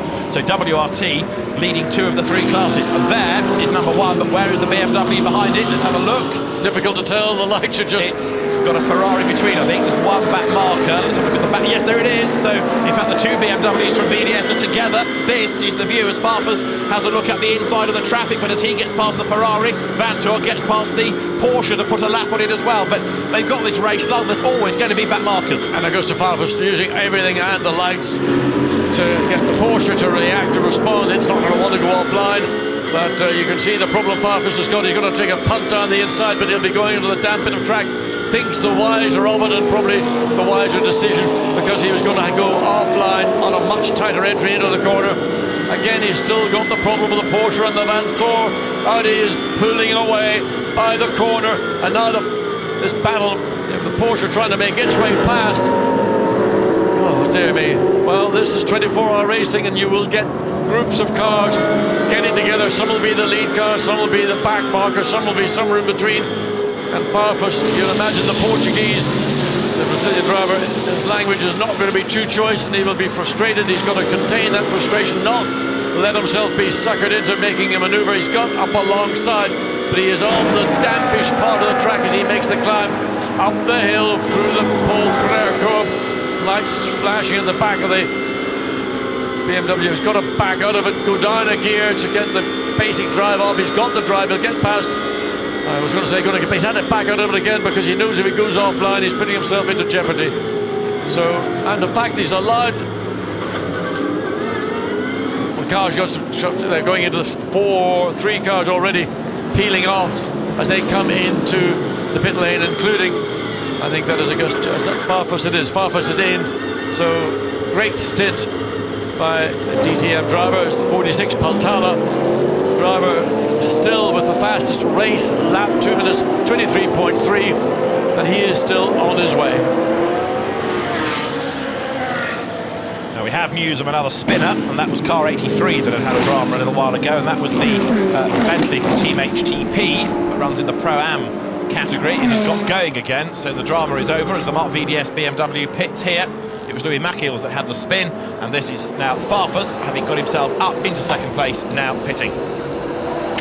So Farfus, he's not, he's out of the, what's happening? Is he out of the car? He is. So a little bit of delay getting the engine fired up, and even though it might be 2-3 seconds of a delay, that's how races can be won and lost. So the VDS team take their tyres back into the garage, and they'll be stacked as the car makes its way around the very tight corner. You've got to be so careful when you're making your way out of the pit lane that you don't run over the white line, the demarcation line between the pit lane and the race track proper. Hey, Vincent, is that Chinese or is that a bit of frite and mayonnaise? And Dr. Ulrich, still those eyes just absolutely, I mean, I tell you what, the TV screen's probably melting with his intensity. That's Linders then, woolly hat on, it's getting cold, poor chap. And down the pit lane goes 45, so Farfus brought it in. And is he going to be able to get out? Yes, he is. I think the pit lane light was still on green. Yes! So he doesn't have to wait for another wave of cars. He's good, he goes. So back into the race, he blasts up the hill. We're back to green flag conditions, of course, here racing. So he's able to rejoin now. Pit lane light on green. He wasn't held at all by anybody there. So the run up the hill, of course, means that you can bleed back in much easier. So he wasn't delayed at the end of the pit lane at all. Here is how we look on pit stops. Number one has spent, with its 5 stops, nearly 12 minutes in the pits. Number 2 placed car, 45 BMW, just under 11 minutes. And then in 3rd place, with 9 minutes and 49 cumulative time, is a 99 Mercedes. That is a very good run by that car. Absolutely. I mean, to do it in 9:49 is, you know, to be effectively over 2 minutes less down time is a bonus. And Daniel Juncadella, we're still Juncadella behind the wheel, it is. Yeah. So,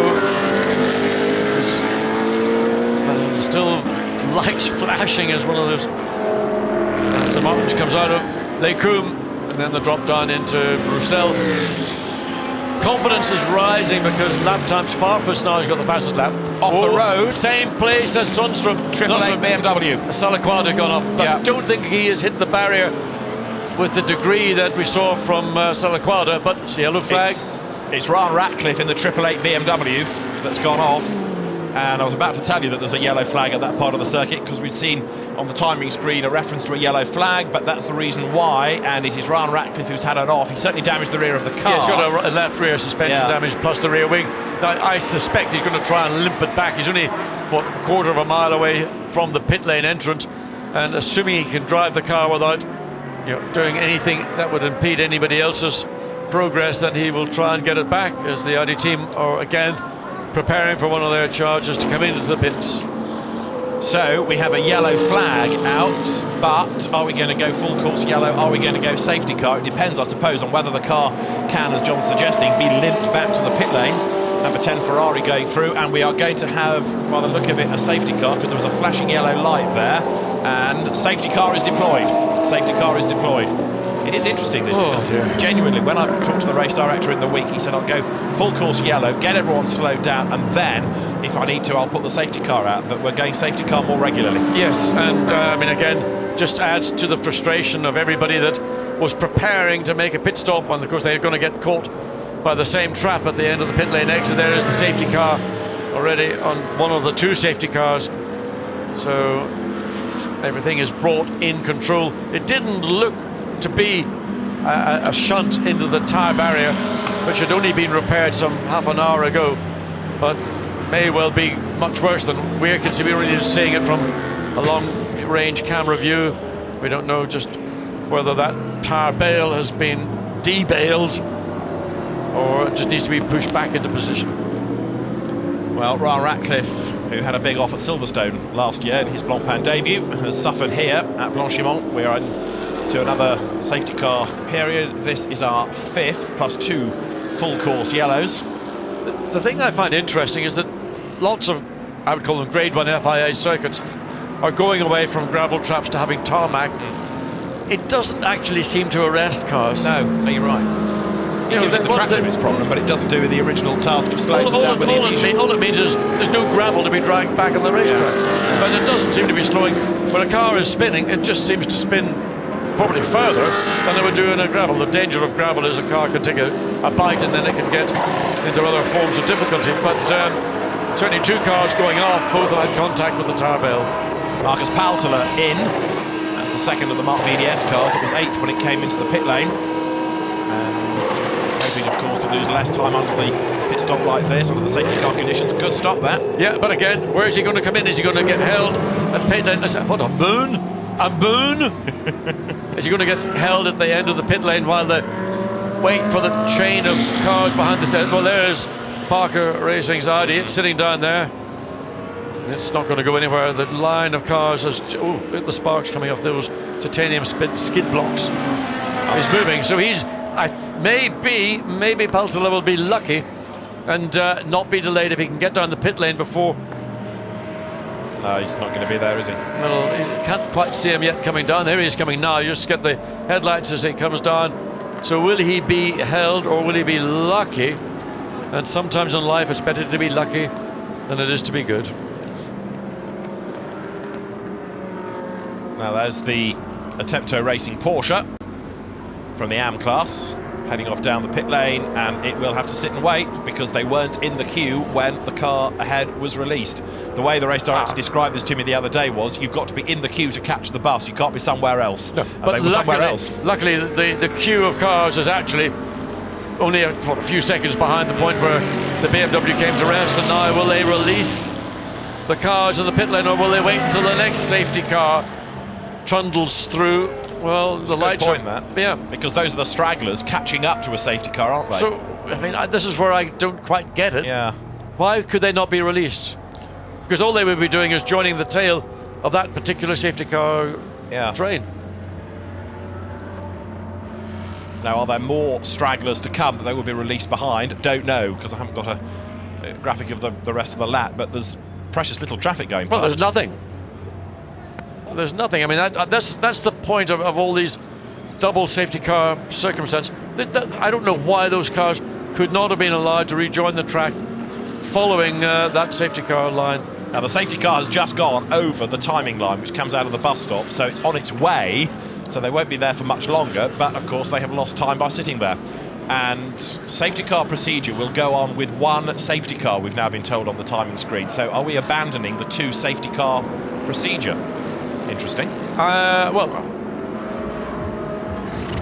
what can I do? Let's get the race director on the radio and let's have a word with them. Yeah. Let's find out what is the decision. Why would that decision be made? I mean, if that is, okay, it's positive, but it also is a little bit mean on those that have suffered early on in the race, but it's a step forward potentially. But literally, it's just come up on the screen to say safety car procedure will go on with 1 safety car. Now, I certainly would favour, in future events, 24 events here at Spa-Francorchamps, a single safety car, as long as it is possible to have a virtual safety car scenario to enact. So that would, I hope, would cover the basis. Let's hear from Timo Glock next while we have the safety car period. Timo out of the BMW, he's in the pits with OJ. Timo, I don't want to interrupt you taking a drink, but when we just had a quick chat about your stint, you said it was fun out there.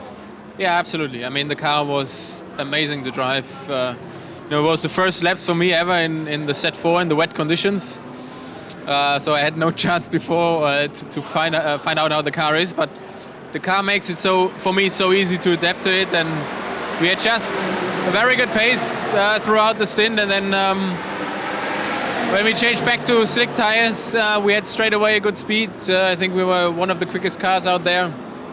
And then there was this long safety car, roughly about 20 minutes, and then had another 5-6 laps, and we were again the quickest car. So at the moment everything looks good. I enjoyed myself out there, and now we need to see how we get on through the night. I think Alex has a proper time now to have some fun out there. It's getting really dark now, and it's pretty cool out there at the moment. So I hope he's enjoying it, and we keep on working like this and see how we go on. Timo, thank you very much. Thank you. So Timo Glock heads back to the pit bunker. More pit stops cycle through, and as Ryan Ratcliffe's car is recovered, we are under safety car at Spa. Let's remind ourselves of how we got to this point early on in the race, with the track being wet for the start, and in the gloom the cars set off behind the safety car ready for the start of the 2015 edition of the Total 24 Hours of Spa. Frank Stippler was the man on pole position, but he was a bit slow away from the line. That enabled Kevin Est and Alvaro Parent to run 1-2 for McLaren through Eau Rouge for the first time. Early drama for 75, Frédéric Verviche making little contact with Jean-Carl Vernet, and then just clipped by the Tony Villander Ferrari, which ultimately would go off the road as well. And a brake caliper issue was the reason for this, but was it also to do with that contact that had been the catalyst a lap before? 75 Audi wouldn't last until dark either, because that would go out after an accident, as the Bentley 7 of Guy Smith worked its way up through the traffic, getting ahead of the Mark VDS BMW. Safety car 1, Gilles Dequesne off the road into the barriers. The disabled French driver needing to be attended to. That brought out the safety car, but it wasn't a long period by the standards of subsequent interventions. We went back racing. Safety car 2, Karim Auger into the barrier, airborne, big spin, broken suspension, front and rear, wheels ripped off, massive damage, and Karim Auger, for the second year in a row, a very frustrated driver. He's okay, but the car rather less so, and sad to say, Karim is out of the race. As the drivers then blasted back on track after pit stops, we had Kevin Est ahead of René Rast, the McLaren keeping the Audi, the new R8 LMS, at bay. Fans, cameras trained on the action stood trackside, as into the pit lane came Mark VDS with the 2 BMW Z4s to cycle through the next round of pit stops. The Auger accident didn't take long to clear the car, but it did take a long time to sort out the barrier damage. A whole new section needed to be inserted and then welded into place. M-Sport turned the Bentleys around and back into the race as quickly as possible. Alvaro Parent had led into the pits, and he had to elbows out, get himself into the queue to rejoin. In doing so, he'd rather put the Jaguar behind the dark blue Emile Freyron car off its stride, and that, with an electrical issue, didn't want to go anywhere. The barrier damage was almost finished by the time the cars were ready to get back underway. The road had dried as well, and that meant that soon teams rolled the dice, came into the pits and put slick tyres on. And you know what happens at Spa when you try and get clever, you get bit. It wasn't long before the rain came once again. Within 4 laps of people going on to slicks, down came the rain.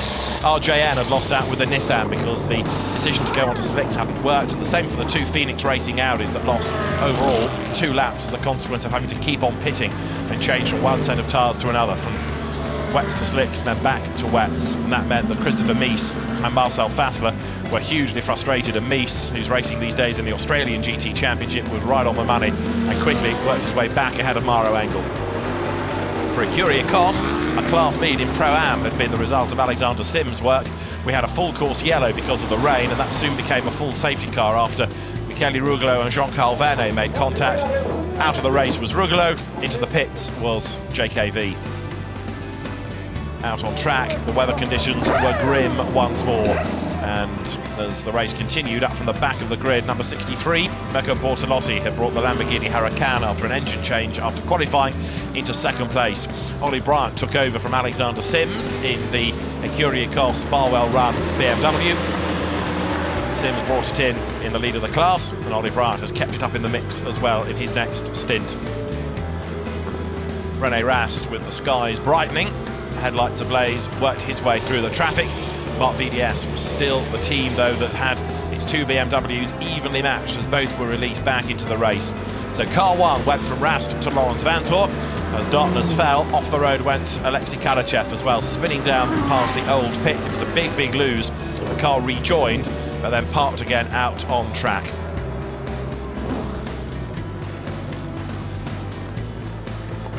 Mercedes clattering the barriers as it went, and there was also drama in the pit stops for Bentley. Mechanic falling over on the wet pit lane and dropping a wheel. Time lost there. And then drama as Philippe Salaquada went off at Blancpain, did a lot of damage to the Audi. He was okay, but the car out of the race. And a similar incident put pay to the chances of Ryan Ratcliffe as well, because he went off at Blancpain a few minutes later. Well, the safety car is due in this lap, so we are back to race conditions any moment, because as you can see, the field is turning its way up through Blancpain, and so the safety car here will peel in. The lights are out, you can see on top of it, so this group will go racing this time, and the yellow flags will be withdrawn. So we've had, for this instance, just the one safety car. The reasoning behind all of that we're trying to get to the bottom of, and it's number 5 at the head of the queue. It's a car that's got a long way down the overall order, the Phoenix run Audi, there you can see. So we are set to go racing once more as the cars accelerate their way over the timing line. We are back under live conditions here. Nicky Tim in number 5 in 16th place is the first over the line, and there you can see the effects of one long line of cars. I know it's detrimental to those at the very back of that line, and some of them may well be out of position, but I'd rather actually have that than have this double safety car procedure. I just think it's a more, people understand it, and I think people can deal with it more easily than if they're caught out by one safety car disadvantaging another one or the other, whichever way around it is. So for those at the very tail, and you could even have the race leader at the very tail of that safety car line, to me it's a purer and better solution to controlling a race when it needs to be. I would go along with that, John, wholeheartedly. And so whether that's just for that use or whether it's now for the rest of the race, we're trying to get to the bottom of, but the race is back underway, and we've got more cars going through pit stops. Even though we've just gone green, some teams have elected to bring them in right at the end and been caught out by the safety car peeling off. So we're back to proper race conditions. The track dry, you can see a dry line. It's still damp offline, isn't it? Oh, make no mistake, straight off the dry bit of the racetrack, even though your tyres are warm, and you'll have that heart in your mouth moment. And even just watching coming down as the two Bentleys go side by side up into La Source, you're just, oh, and there you go. Just caught the damp line on the way into La Source, left rear tyre, slightly damper than the right, and around the baby goes, and simple as that. So that was Andy Merrick at the wheel of the car that was in 33rd place, and the field streaming downhill, and now Spa starts to have a completely different feel because the lights are on in the paddock, the barbecue smells are there, the fireworks will be going off. Copacabana in session as well. You can't wait, I know. But the whole place just feels different, and this is another of the attractions of nighttime racing. Well, the biggest attraction of nighttime racing for me was going home to bed. I mean, I have to say, I competed in I competed about 8 or 9 24-hour races and managed to only finish a very few. And there is a wonderful feeling of achievement when you do complete a 24-hour race. On the other hand, if you're destined not to finish, as we get a glimpse, just watch the Bentley as it's going to go. And that was a Ferrari getting an assist. Oh, yes, it was. But that was and that's the Bentley as well. Now, what was that all about? Did the Bentley get caught out by the Ferrari, or was it just coincidental that both caught the same damn bit of track? But anyway, if you're going to drop out of a 24-hour race, drop out the earliest possible time you possibly can. I mean, the worst thing is to get to 23 and a half hours and you fail to finish. I mean, that is a real gut-wrenching emotion to deal with. But when you do achieve it, when you finish it, you feel elated. You really feel like you are, for a short time anyway, walking on air. Wasn't it Le Mans 1990 when Enes Perez retired with about 15 minutes to go from being in second place as Porsche caught fire? I mean, that was just soul destroy for the Spanish driver. Yeah, I mean, and because in Le Mans in particular, and I assume the same applies here, you're only classified if you finish. Yes. As opposed to other events where you will be classified regardless of where you might finish, whether you're 1 lap down or 100 laps down. Again, up at Lecum, some beginning to feel confident enough to flirt with the curb on the exit. It's pretty much dried out. The reason the curbs are slippery isn't the curb itself, it's because they're painted. As we get the onboard view, and suddenly we've got a highlighted image from this camera as we go down the hill into Pujol. looking for the lighter coloured bit of racetrack. You can see on the inside there's still dampness there, on the outside still dampness. They can run the curve on the outside of Pouhon, back up to the top of the racetrack. Actually, is back down to this is the bottom, sorry, I beg your pardon, down to Stavelot, or as it's now called Campus. So the cars just simply making their way 45. One of the two marked VDS BMWs. That's the car that currently is in third place, and driven by Dirk Werner. So the joys of 24-hour racing. This is meant to be what 24-hour racing is all about. You go from daylight into dusk and then into darkness, and it can be magical, but at the same time it can be very lonely, because there will be occasions on the racetrack where any one of these cars could find themselves in a bit of clear space, nobody directly behind them, nobody directly ahead of them, and sometimes you wonder what's happened, where have they all gone? Inevitably you catch up, you get caught, and that is, to say, part of the charm, the magic of competing 24 hours. Nürburgring, Spa, Daytona Beach, Le Mans, wherever. And of course we've now got races out in the Middle East as well, and of course in Australia. So it is a big challenge. Those are the lights giving you a pretty good indication of just simply how narrow that dry line is. And on the way down into Eau Rouge, the actual line is much narrower because the cars are using the curb on the inside. They're running over the painted curbing. It's the paint that makes those curbs so slippery when it's damp. And now we're heading into proper darkness here as well, aren't we? So as the teams battle into the night, 45 now has Dirk Werner at the wheel, and he's going after the 99 Mercedes. Danny Juncadella at the wheel of it. He's just also having to think about the 35 Audi, which is Edward Sandstrom. I'm just looking at the timing and scoring. Kurt Team, 2 minutes 21.2. I was going to say the fastest first sector time. Well, his last lap was a 2 minutes 21. When you consider the pole position time in qualifying, you know, low fuel, fresh rubber, probably new rubber, was at middle 2:18. To do a 2:21 in these track conditions on tires that have probably done a substantial number of laps. Well, young is a Kurt Team, Nicky Team is son of, yeah, right on it right now, in that number 5 Audi. Two absolute best, middle sector absolute best as well. He's a real mystery, Nicky Team, because there are some days when he, in Carrera Cup racing, for example, former Porsche Super Cup champion, he's absolutely blinding, and other days he's very anonymous and doesn't really make an impact, but right now he's making a big impact, and Audi engineers that I've talked to reckon he's the real deal, and he's proving the point now as he ride on board with Dirk Werner. He's dropped back behind Edward Sandstrom then, so the Audi up one place. Lance Vanthoor is leading by 21.7 seconds, but here the BMW in monochrome heads up towards the bus stop. Even more eerie this as they break for the corner now. Through the bus stop, the BMW right on the tail here.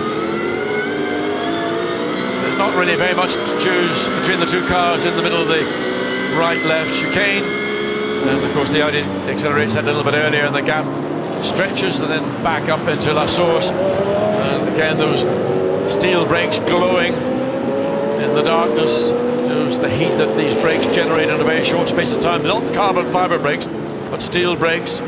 They don't cool down the same rate that a carbon fibre brake would do, and that's one of the issues again that drivers have to manage, because previous years in Spa you would never have thought that you'd have to do a disc pad change.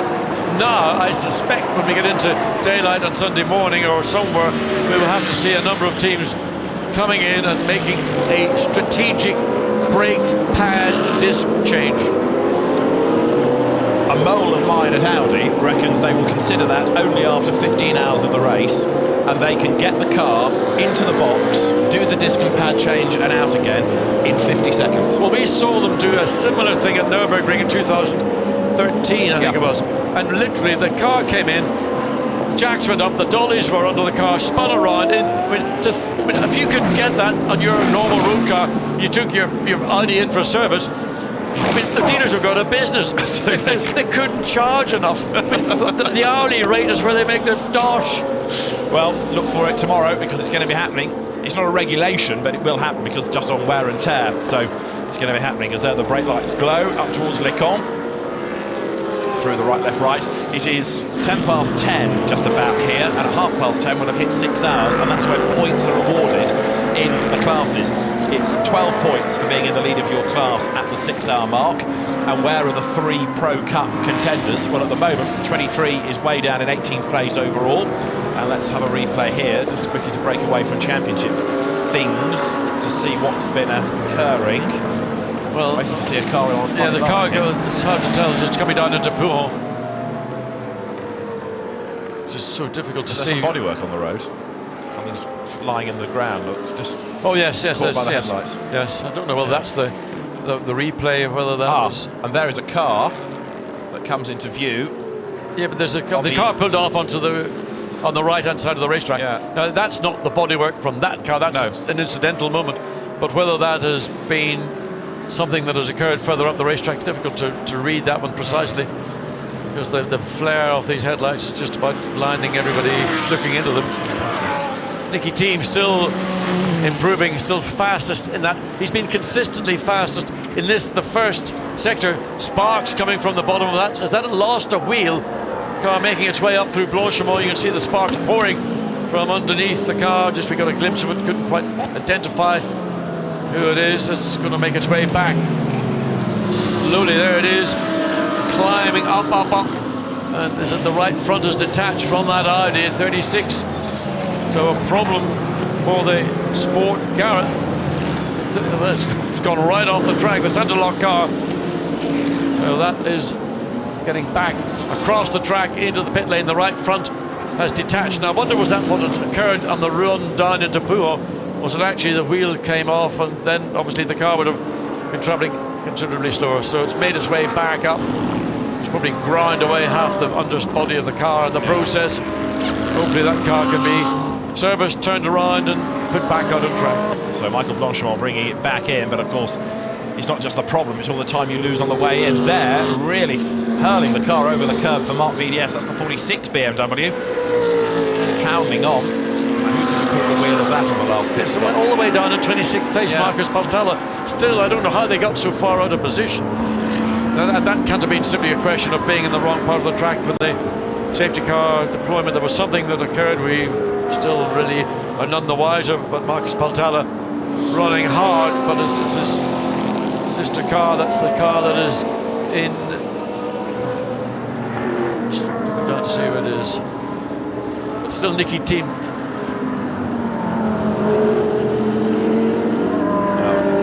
Adrian Zaug in the green Lamborghini is 7th, and he's being caught by Rob Bell in 58, the orange, if you can pick it out from the headlights. McLaren, so this is another battle for position. 7th and 8th they run, and as the cars now accelerate their way up through Le Col, Zaug is under attack. The gap was slightly down a lap ago, but then up in the first couple of sectors of this lap, and it's pretty evenly matched between the two. Yes, remember this car, the orange McLaren, led this race really from the moment the lights went out, with Kevin Estre doing a brilliant job. And of course, as everybody then found out with the safety car, particularly the double safety car, if you were in the wrong part of the track at the wrong time, and also by making the, if you like, premature judgment to go onto a set of slick tyres when the number 1 Audi opted to stay on the wet tyre, even though it was initially losing time. But Audi knew something that maybe nobody else was aware of, that rain was about to return, and within the space of 10 minutes of the cars that changed to slicks, they had to go back in. So consequently they had that additional pit stop. Look at the flames shooting out of the back of the McLaren as it changes gear.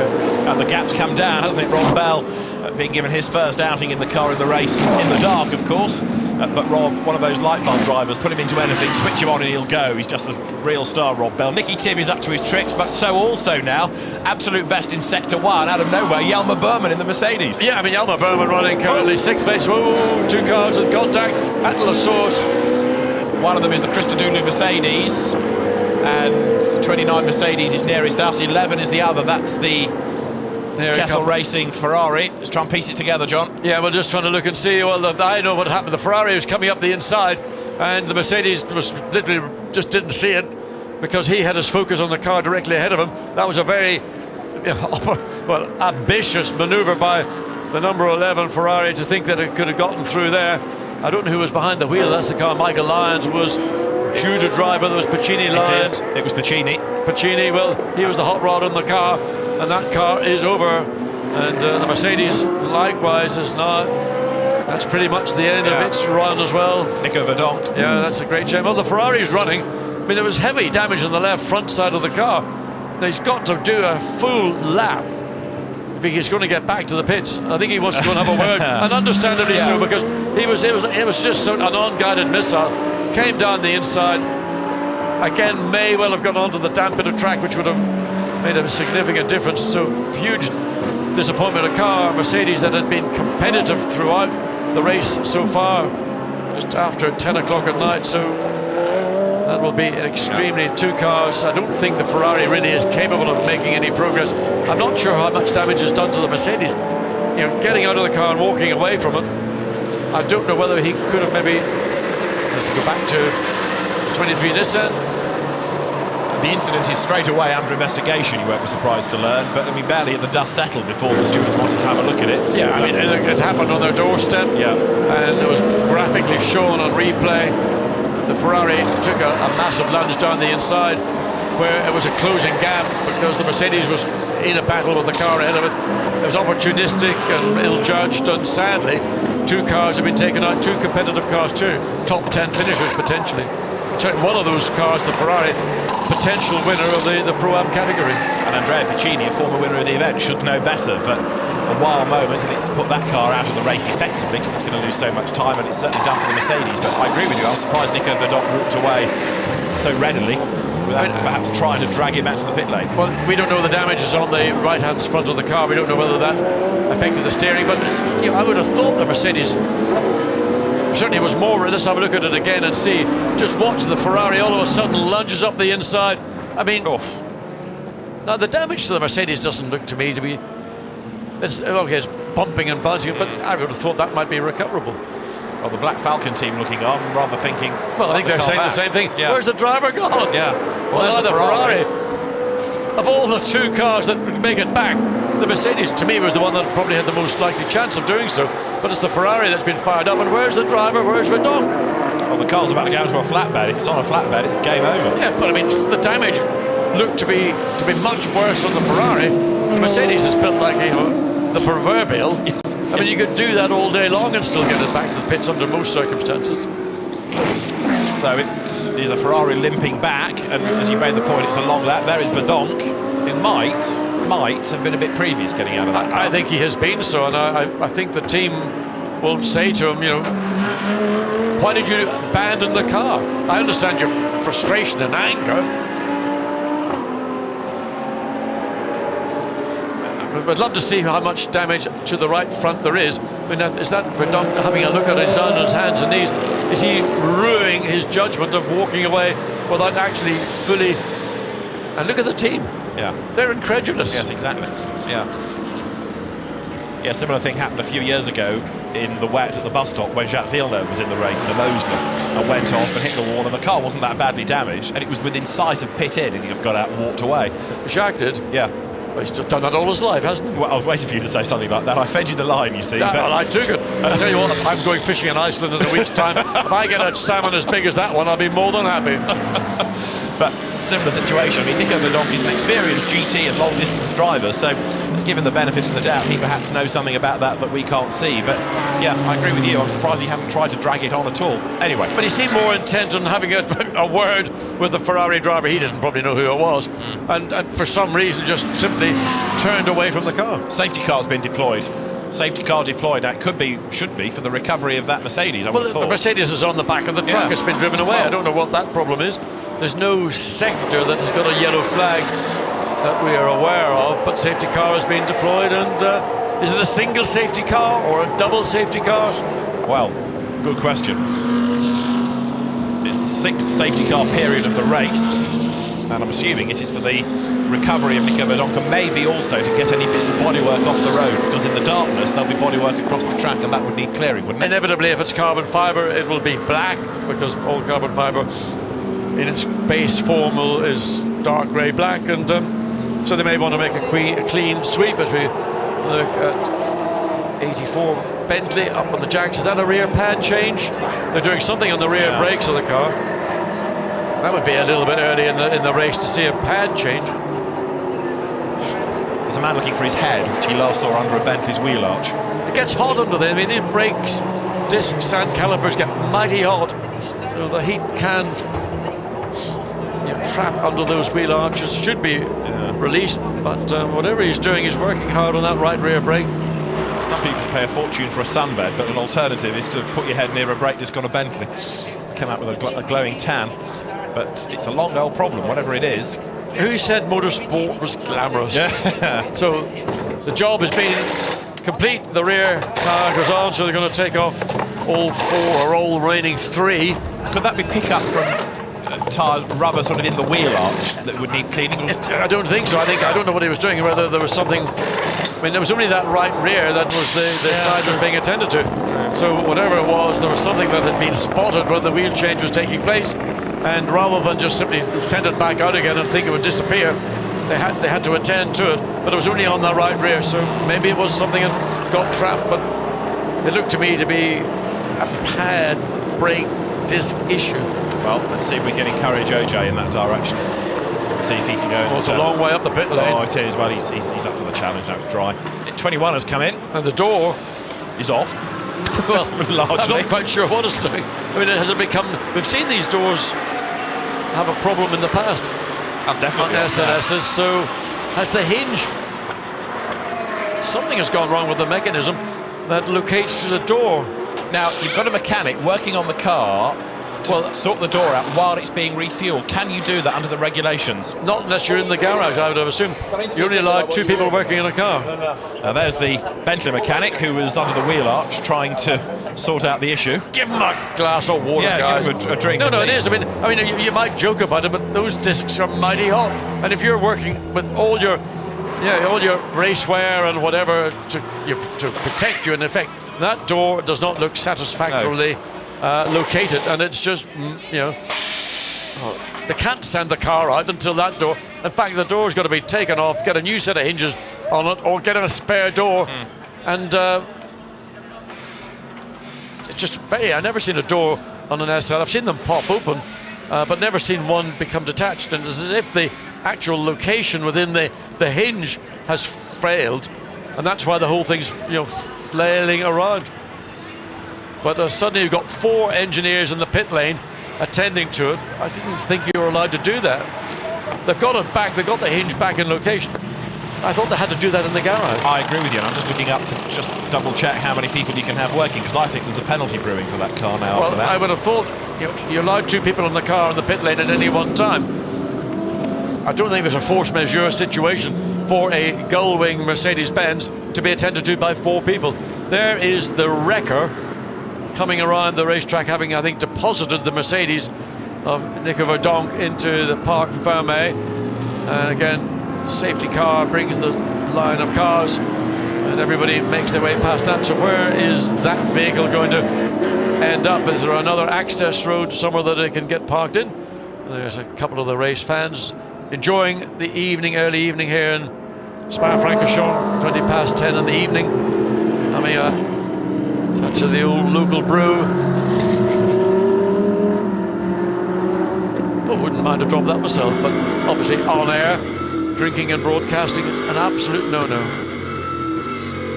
We see, car off on the left-hand side there.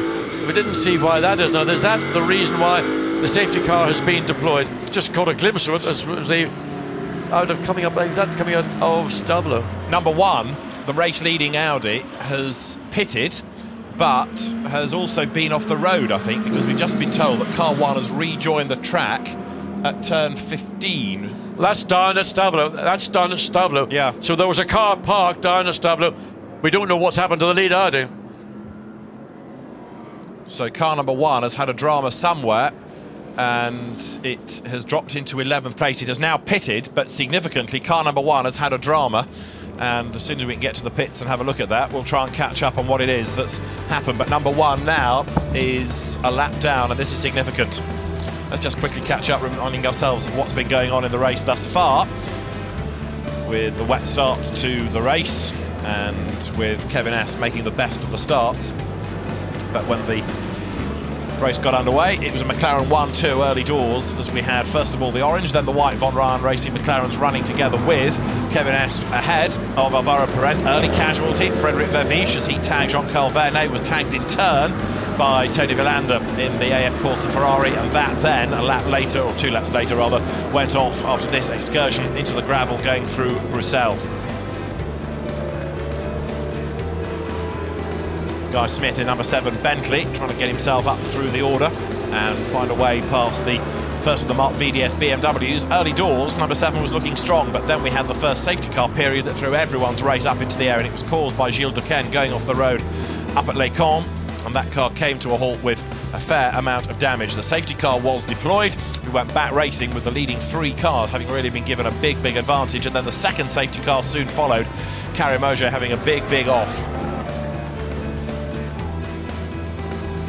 So the field turning their way with a lengthier safety car period this time because of the damage, and Carré Moget for the second year in a row out of the race after an incident.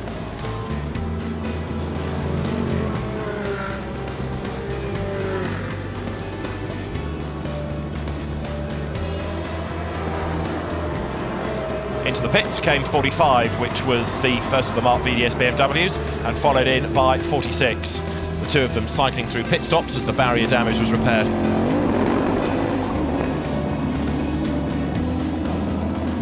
The Bentley's back into the race as the barriers were repaired up at Les Combes, and that was a lengthy safety car period during which it meant that the road had started to dry, and therefore when we got to the restart it was a chance for people to think about going on to slick tyres. Some rolled the dice and decided that was exactly what they should do. But it didn't take long for the track conditions to change once again, because within 4 laps of going on to slicks, down had come the rain. Back in they came for wet tyres, and those drivers that were caught out, amongst them the Phoenix Racing Audis, well, they were really miserable about that. Christopher Mies and also Marcel Fassler carving their way through the traffic and into contention. A full course yellow came out because of the weather conditions. That became a safety car after an incident involving Jean-Carl Vernet and Michele Rugolo. Vernet to the pits, Rugolo out of the race. More tyre changes down in the pit lane. Up to second from the back of the grid had come 63 Lamborghini in the hands of Mirko Bortolotti. That car then dropped away on the next cycle of pit stops, but as some blue sky came out, it was still car 1 leading the way in the hands at the time of René Rast.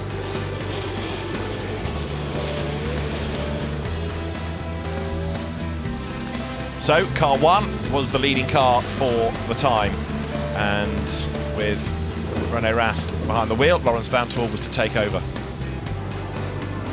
A big spin coming down towards Eau Rouge for number 70, Alexei Karachev, and the dramas at M Sport resulted in a mechanic slipping, losing his footing and dropping a wheel. A little bit more time lost, and when time is so critical in the pit stops, things like that you can ill afford. So, next casualty, Philip Salaquada. That was safety car 4 out of the race. Barrier repairs required. The Audi, looking pretty sorry for itself, came down the pit road, and the fans got themselves ready for the next action, whether it was on track or indeed in some cases they got themselves ready for dinner. With the road drying, people started to push a little bit harder, but the safety car led them around as 29 Mercedes pitted and Nico Verdonk got on board, although his would not be a happy stint. An incident was not far up the road for him. Another car in trouble would be the 888 BMW of Ryan Ratcliffe. That would also have dramas at the exit of Blancpain. First of all, though, it was a chance for Alex Zanardi to get on board number 9. Alex making a return to endurance racing, his 24-hour debut, and he clambered on board, the extra mechanic there to help him. Car 2, Stefan Ortelli at the wheel, blasted back down the pit lane, and that car now turning its way in 9th place overall. Ryan Ratcliffe's BMW was the cause of the 5th safety car, and when that incident had been attended to, things would get back underway, but it wouldn't be long before there was another incident involving Andrea Piccini and Nico Verdonk at La Source. The Ferrari of Andrea Piccini making its move up on the inside and coming to grief pretty spectacularly. Spa looking totally different now as we get into the night time, and the drama continues here at Spa with more spins, more dramas. We had Andy Merrick, but this is the significant development because out of sight, Laurens Vanthoor has been off the road and the car is in the pit lane, it's in the pit box, and it's already lost 2 laps. Yes, and we saw just before, the second before we went to those highlights, there was another car off track just at the exit of the Paul Frere curb, which is the area that we believe that Laurens Vanthoor had this incident. We don't know whether there was 2 cars getting together. We don't know the reason, but the consequence of it is this car is dropping like a stone, sitting in the pit. The WRT team working furiously around the left front of the car. So the car that has controlled this race over the last couple of hours or so is really now in struggle. So the number 1 Audi with all this repair work, but as John has made the point, it's tumbling down the order. And how much damage has it done? It's hard to see because, of course, it's in the pit box, but it's all hands to the pump, isn't it now? And what was looking like a convincing advantage is now out of the way. Yeah, I think the damage we are looking at is primarily around the left front, but I am not certain that there isn't also substantial damage around the left rear of the car. Got mechanics standing on the top of the engine bay looking down at that area. So rear suspension, gearbox components are all vulnerable. So it looks maybe that the majority of the damage is more to the rear of the car than it is to the front. The front maybe just had a slap against the barrier. Whatever it is, we want to know. And Laurens Vanthoor, I'm sure, isn't going to be overly happy to talk about it, but it's a significant moment in this 24-hour race. We're now 6 hours almost to the minute into this event, and we need to know what happened as the car is falling all the way. Currently 28th, static in the pits. And you just touched on the next point I was going to make. Points given at the 6-hour mark, and of course it was leading just before 6, but it was in the pits and tumbling when we got to the points. All the hard work to nothing. The points will be lost. OJ, is there? What news? Well, no news really. I've tried to chat to any team boss from WRT that I can find. No one will talk to me. Vincent Voss wouldn't talk to me. As far as I can see from down here, looking closely, covered in yellow flakes, talking to a couple of photographers. Apparently, as far as we know, there was no contact with another car. He just went off, and all the flakes are from one of the tyre walls.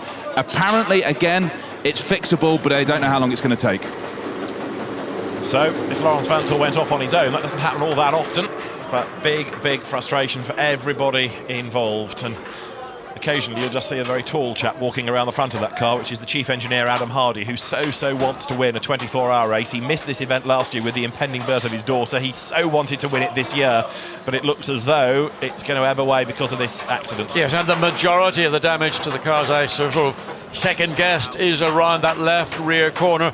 The sort of supervisional, sort of the slighter damage was at the left front. So, I mean, completely unexpectedly out of the darkness here at Spa, race leader Laurens Vanthoor ends up apparently on his own, losing control, hitting a tyre wall down at sector, or down at point 15, which we believe is the exit of the Paul Frere curb. He may have run a curb and the car just snapped. We do know that the curbs, if they are damp, can be treacherous and slippery. We don't know, we're only surmising. Dr. Ulrich again watches intently. Is this what was potentially the car that would win this race? For not this particular car, but Audi take a second straight victory here at Spa. That has all been turned on its head. Laurens Vanthoor now classified, or the Audi number 1 I should say, classified 31st and showing to be 3 laps down, and that's lucky for him because it's all behind the safety car. Yeah. It's going to be that's the only blessing. That back. That's the only blessing. Exactly. So the concert's in full swing. This is Pasha in Ibiza now. Get the groove, baby. My life gets ever more surreal, I tell you. You've got to do something when you're in a safety car. Well, that's true. You know, what are you going to talk about? Anyway, lovely moody shot. I like that. From that cameraman. Definitely he gets the Oscar for the best moody shot at 25 to 11 in the evening on Saturday night, Spa-Francorchamps. Only was one prize anyway. So, but that's, look at that, that wonderful. lights coming through the mist. Now the next problem is, are we going to have a fog descend? Oh, we've had everything else, Well, haven't we? look at that. Look at the cool air condensing on the warmish racetrack. But this, for me, is when any circuit with nighttime racing becomes magical. You've got the headlights on the track, the cars ploughing on through the darkness. The whole circuit takes on a completely different look and feel and atmosphere. But for some teams, the race has just gone south, hasn't it? And the Team WRT, there might be a wry smile down at Mark VDS because, of course, number one had been very much a fancied car. And now that is way out of contention. Heading down through La Source, you've got the cars then, the Audis turning through, followed by Ferraris. Plenty of the Ferraris. Where's the Nissan in this queue? Is there a Nissan to try and recognise some different shapes? BMW's had fall through, and there's the Ferrari 111 from Kessel Racing out of the AM category. How's that doing in class, incidentally? Because it's normally pretty competitive. Steve Earle's at the wheel of it at the moment, but it is in 6th in class. Number 6 Audi, which is in 25th. Mike Rockenfeller has got behind the wheel of. Mike, who's won the Daytona 24 hours, he's won the Nürburgring 24 hours, he's won Le Mans 24 hours, he wants the Spa 24 hours as well, but his car is down in 25th place at the moment. Still a long way to go, and probably still a considerable amount of time, because the Audi is back in the pits. Now, how did it get back to the pits? I mean, the damage must have been severe because it's still being worked on. But what did he do to the racetrack? Whereabouts did he do damage to the racetrack? Well, otherwise we wouldn't have the safety car continuing.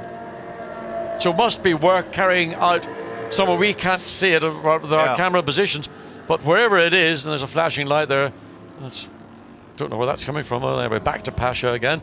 Copacabana. Well, we international life we lead.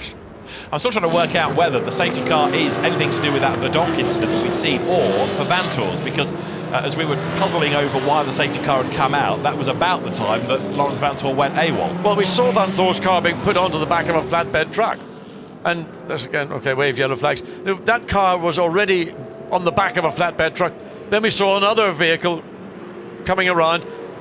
I still maintain there was another car stopped on the outside of the racetrack. I think it was down by the exit of the Paul Frere curve, which is maybe incidental to what happened to Lawrence Vanthoor. And we still don't know which part of the track Vanthoor went off on or what damage he may well have done. Yeah, we know he got back on down at the Paul Frere corner, and we know that he's hit a barrier down there somewhere, but where did it start? Was it snapping away at that corner, or was it purely as he came through the first element of that double right? Well, hopefully we'll get to the bottom of it. Safety car is in this time, so as the field turns its way uphill, then we're going to go racing at the end of this lap. We've had 2 safety cars, incidentally, in this period, because the last time one of them was being refueled. That's why it was just a single safety car period, incidentally. Right, we'll go racing this time. The race leader, we need to get this out of the way as well, is 99 Mercedes of Stef Dusseldorp. In second place is 35 Audi, the Santalok car now upholding honour of Edward Sandstrom. And then third for Mark VDS is 45 with Dirk Werner at the wheel. Fourth is 59 Bruno Senna in the McLaren. Fifth is 58 McLaren Rob Bell. And up into 6th place now, after a spin early on behind a safety car of all things, is Jeroen Mull in the Lamborghini from the back of the grid. Well, who would have guessed? Who would have guessed? As we just go past the 6-hour stage of this 24-hour race, a quarter way in. Just a quarter. Yeah. And so much has happened already. 18 hours, just under 18 hours, 17 hours and 51 minutes to be precise. Yeah, we haven't really got into the meat and 2 veg of this race yet, have we? No. This is just the flirtation of a 24-hour race. This is your hors d'oeuvre. Everybody's, starting now to gradually calm down. We've probably just about cycled through all the driver pairings. Some cars, of course, have got 4 drivers, but the majority run 3. So coming up, and the safety car is peeling off, and the race is back underway. Green flags are ready, safety car peels in, so this wave released as across the timing line comes the Emil Frey Jaguar then, amongst others, to go pounding down towards La Source, and as they do head into the braking zone, the race leading car is 99 Stef Dusseldorp.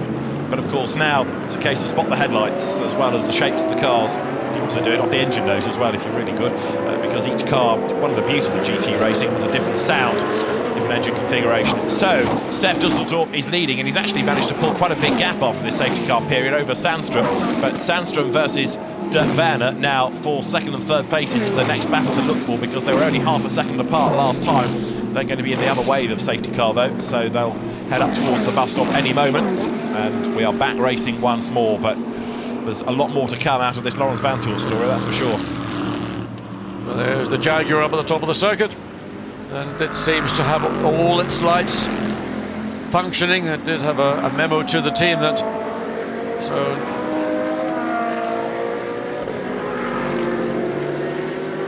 as you say, all seems good now, and the car is in 19th place overall. So with Freddie Barth at the wheel of it, it's going strongly, and that's good, because it's good to close that car in the past. I mean, your Jaguar, it's not a volume manufacturer, but really doing extremely well in terms of its production, and running in 19th place. Now 99 leads the way. Nico Bastian did a good long stint earlier. OJ has caught up with him in the pit lane now. Nico, if there's one place to be in a race, it's at the front. A great first 3 stints from you as well. Yeah, it was incredible. The start stint was very hard, one of the hardest I have ever done. And then 3 of them with dry conditions, rain, then monsoon rain. It was everything in there. But we did a great job. So me as a driver, obviously, but also the team did a great job. Also the guys up there in the box, which is doing the strategy. Very well done, everything so far. So we are happy. It was hard, but we are happy, and at the moment we did the best job. Wow, that's loud. You seem really pumped by it as well, really pumped by it. And when we were chatting before we did this interview, you used a swear word. How excited are you to be here and to be in the lead? Yeah, it's incredible. It's amazing. And to be here also, I just said in the starting grid, behind me was Bernd Schneider, 5-time winner of the DTM. In front of me, Marcel Fessler, winner of the 24 race Le Mans. Next to me, Bruno Sprenger, sorry. It was amazing, and to be part of it, it's just great. And now to be in the lead is amazing. And my special word was I shit my pants because of the weather. Sometimes it was so difficult to drive. Because of that, I was really stressed in the car. But like I said, we managed everything good. Heroes around you, and then you beat them. Yeah, hopefully, we are working on that.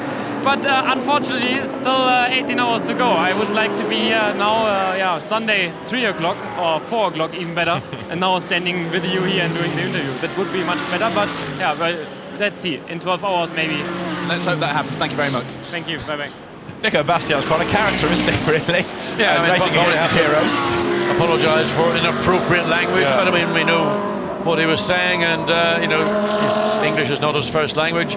And of course, when you work in a British team, as he may well have done in some partners' formative years, the mechanics go out of the way to teach you all the things you shouldn't say. Part of the culture. Part of the culture, you're quite right. At the moment, his car, Stef Dusseldorp driving it, is leading by 34.5 seconds. Dirk Werner is up into second place now because Sandstrom has pitted 35 Audi, giving it to Marc Basseng. Now, number 1 is back on the track, but it has lost effectively now 5 laps. Marcus Winkelhock is at the wheel, so Laurens Vanthoor is somewhere with a story to tell if OJ's feeling really brave. But it's game over, really. If you lose 5 laps in a race like this, that's an eternity. You're never going to recover it on pace. All that can happen is you happen to be circumstantially the beneficiary of other people's misfortunes in terms of being a safety car or whatever. But would love to know what caused Laurens Vanthoor to do something so uncharacteristic as that. Great job by WRT to get that car turned around, and that's the strength of a team like WRT. They've got every eventuality covered, so every item on the car is duplicated, and as soon as the team are aware of something, Vanthoor would have been on the radio, the team would have been aware that the left rear corner was damaged, so the bits that might be required would be already being taken from the incredible store spares that the team do carry with them. And they've done a great job. I mean, to get out the safety car intervention gave them a benefit, because if they'd been under normal racing circumstances, they'd have probably lost more than the 5 laps, probably nearer to 8, I would imagine. I'm intrigued to know as well what the damage was, because it was clearly enough to keep it in there for 5 laps or so. And we'll as I say, try and find more news. But Well, there it is. Yeah, Marcus Winkelhock at the wheel. And the back of the car, you would never know it had been damaged. Well, there's a back down the exit of into Stavelot, into Paul Frere Courbe, and up the hill. There is number one. Yes, sir. You remember a little while ago we saw a Mercedes with a door falling off and lots of mechanics, and I suggested that too many people were working on the car. It's under investigation for a pit stop infringement. Are you surprised? No. There you go then. No, but what I am surprised about is that the team didn't realise that they're not allowed to have more than 2 people working on the car at one time in the pit lane. And I mean, how would you suddenly allow everybody and their dog to run out and try and fix it? You'd put the car up, spin it around in the dollies, take it in the garage and do it as you should do. It's not, I mean, we know that. What do the teams know? Exactly, and that's the difference, isn't it, between good teams and very good teams that operate at the high level of endurance racing. Black Falcon's a top team. Well, you'd have thought they're doing 24-hour races, almost every weekend. Yeah, regulars in the VLN, you're right. I mean, looking at the AM Cup standings on screen, just to mention that that's a class being led at the moment by Benny Simonsen in the Audi, ahead of Rigazzi, and then in third spot is currently number 10, which is the ACA ASP Ferrari, which has got Jean-Philippe Belloc at the wheel of it currently. And there is 51 on screen at the moment, 51 Ferrari, which is currently leading Pro-Am. Third overall, Davide Rigon. Now this, we know, is a potential class-winning car, and it's good for an overall podium, that's for sure, because it's Duncan Cameron, Francisco Guedes, who was the Gentleman Trophy class, as it was then known, winner last year, Davide Rigon, and Matt Griffin. And for my money, you put Matt Griffin in a Ferrari, like the blue touch paper, and stand back, because he's an absolute star. Yeah, I mean, and Ferrari contractor driver. I mean, I get stuff from Matt Griffin every day. His diary and what he's up to and what he's not up to. What are those lights doing over there then? That's a Who's gone off, off? 24. It is. Oh, it's the Team Parker Racing AM class leading Audi. It's like what I've just mentioned, isn't it? It's Benny Simonsen at the wheel, and he's off the road, and that's significant because it's a class leading car. Yes, and has he made contact with the tyre barrier up? Not the tyre barrier. That's like a can't quite clear. I mean, I don't know whether he's had contact or not. I don't know. Hard even to see which part of the circuit that he has gone off on from that camera angle. Is it midway around Le Combe, possibly? Could be, but it's just hard to tell. You're second guessing it all the time. So, what do we have now? Is that going to be able to be retrieved? Can it get going under its own steam? Do we have to have an interruption? It's turn 13 under a yellow flag, pith path. Yep. So, may well again just have been caught out, or maybe just trying to get out of the way of somebody, or, well, the marshal trying to give him some indication, but it looks like he's in the gravel. He's got movement, he's got the car rolling. Back into the race, good job. And good for race control for not having a knee-jerk safety car. A good judgment. So, yeah, that was down at the bottom of the circuit, just in the exit of the fifth, or I call it Fania, whichever it is. So, luckily, he was in a circumstance where he was able to get the car rolling and back into the race. Hopefully there's no damage to the car, whether he will continue or whether he'll be instructed to come back in by the team to make sure the car is completely intact. Now, here is a little quiz for you, John. Who do you think has just set the fastest lap of the race? I did see it was on the second page, midway down, a purple, and it's car 18 by my good friend Bernd Schneider. Absolutely. Bernd Schneider, at whatever he is, 104 or something. You thought I was has done the fastest lap. You thought I was sleeping here, didn't you? You thought I'm a dummy. I'm not going to have a clue. But I had picked it up that he had the fastest first sector. And I looked down and I thought, yes, 2 minutes 20 point. Was it 8:68? Yeah. I mean, that is a stunning time. Still not a fully dry line, but look, there you can see. If you want to tread offline, do so at your own peril. Yeah.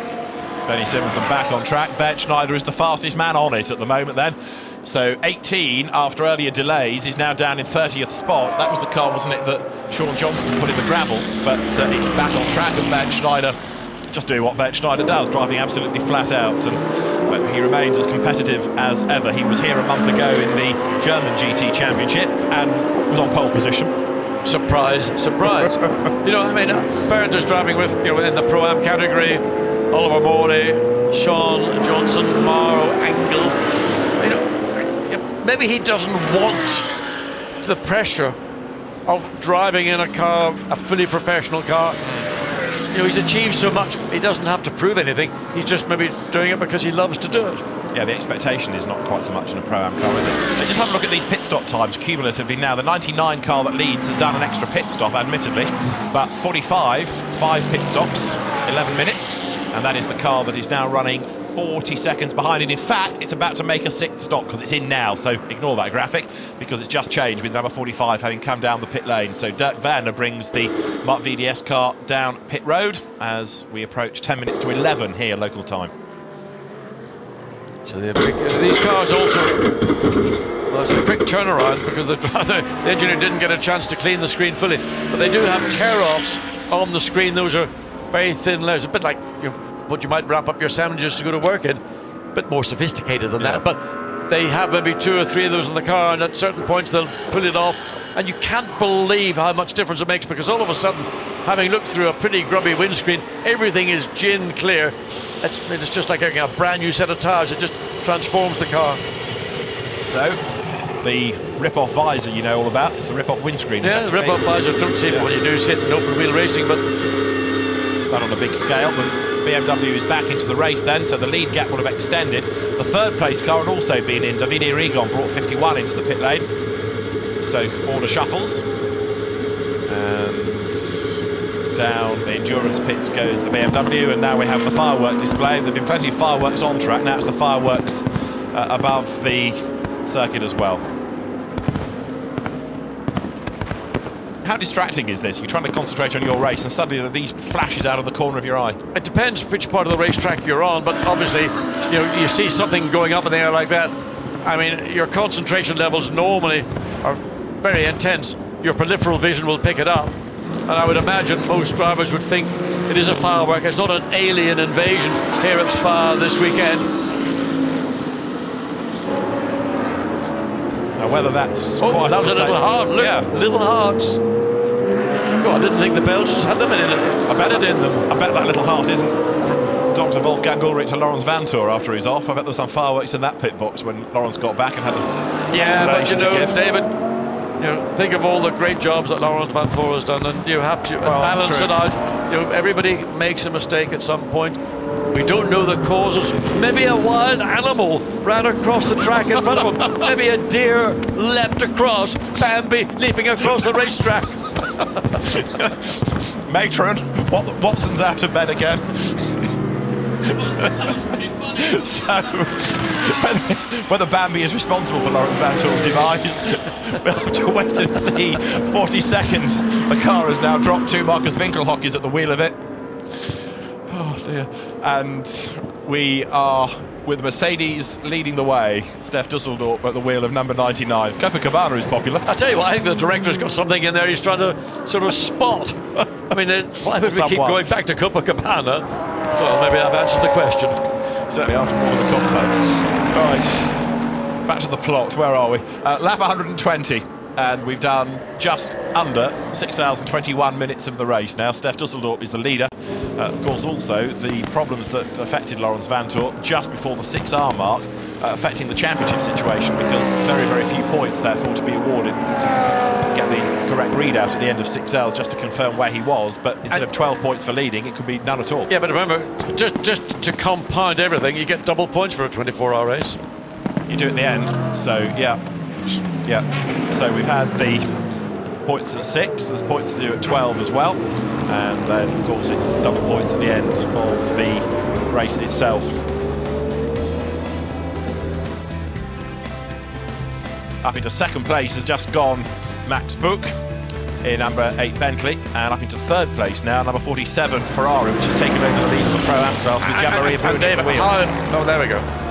So that's how we look at the moment. That's how we stand after 120 laps, but again it's shuffling all the time because we've got the cars cycling through pit stops all the time.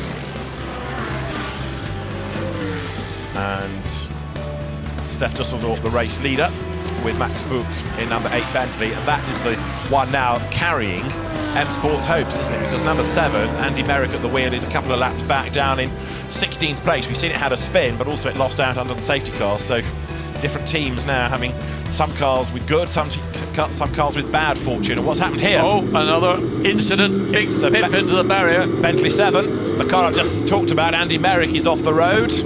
And that's an impact in the barrier, so yeah, things are changing literally, and he's got the car rolling again, but in what direction? Loads of steam coming from the radiators, so I suspect that radiator has been damaged. You can see the Bentley Malcolm Wilson, and look, the engineers, they know what's happened. They know that the radiator has been damaged.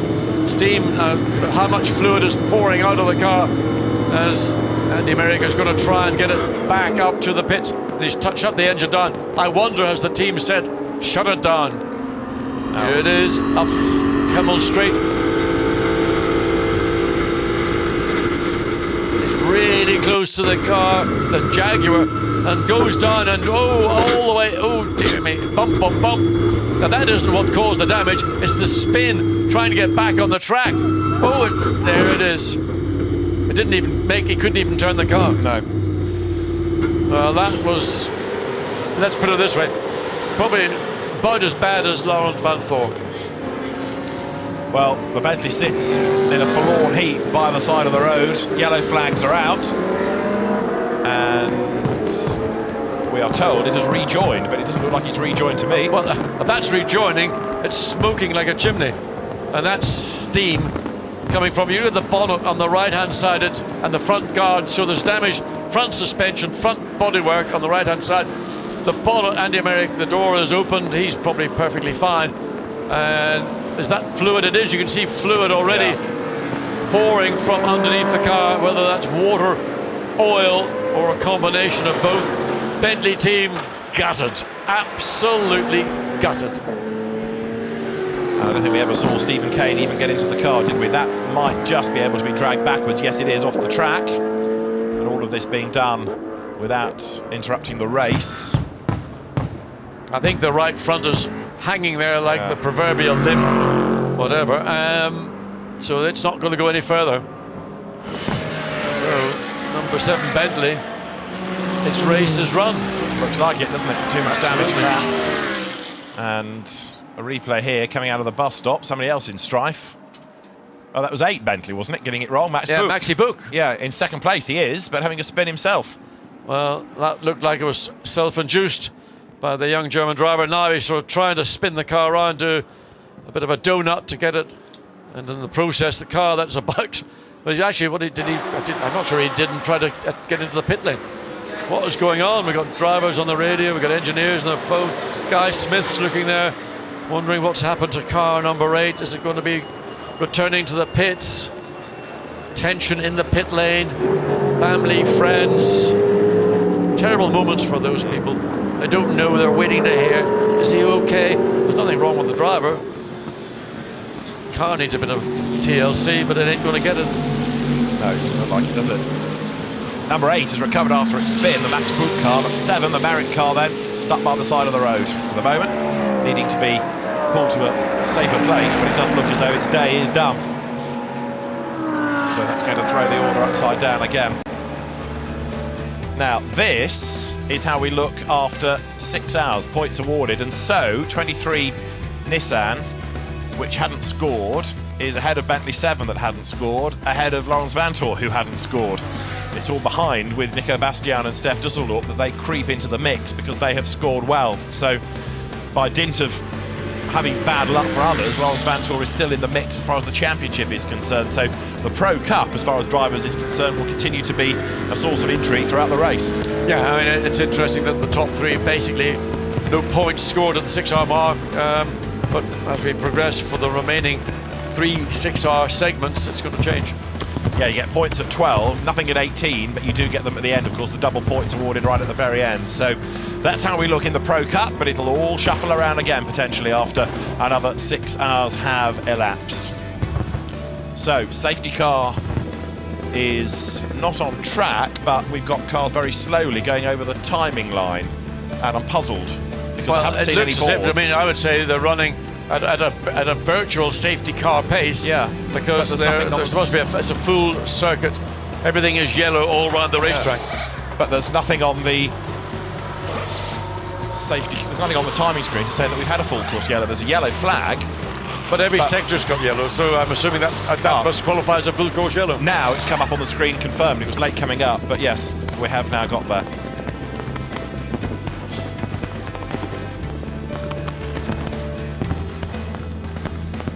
So full course yellow here at Spa, and that is because of the incident out on the circuit.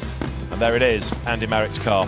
So the race is being led by Stef Dusseldorp. He is the man up front at the moment, and the race will battle into the darkness as the recovery operation is underway. It's been a very lively start to the 24 Hours of Spa. We'll see you in the morning from OJ Borg, John Watson and David Addison.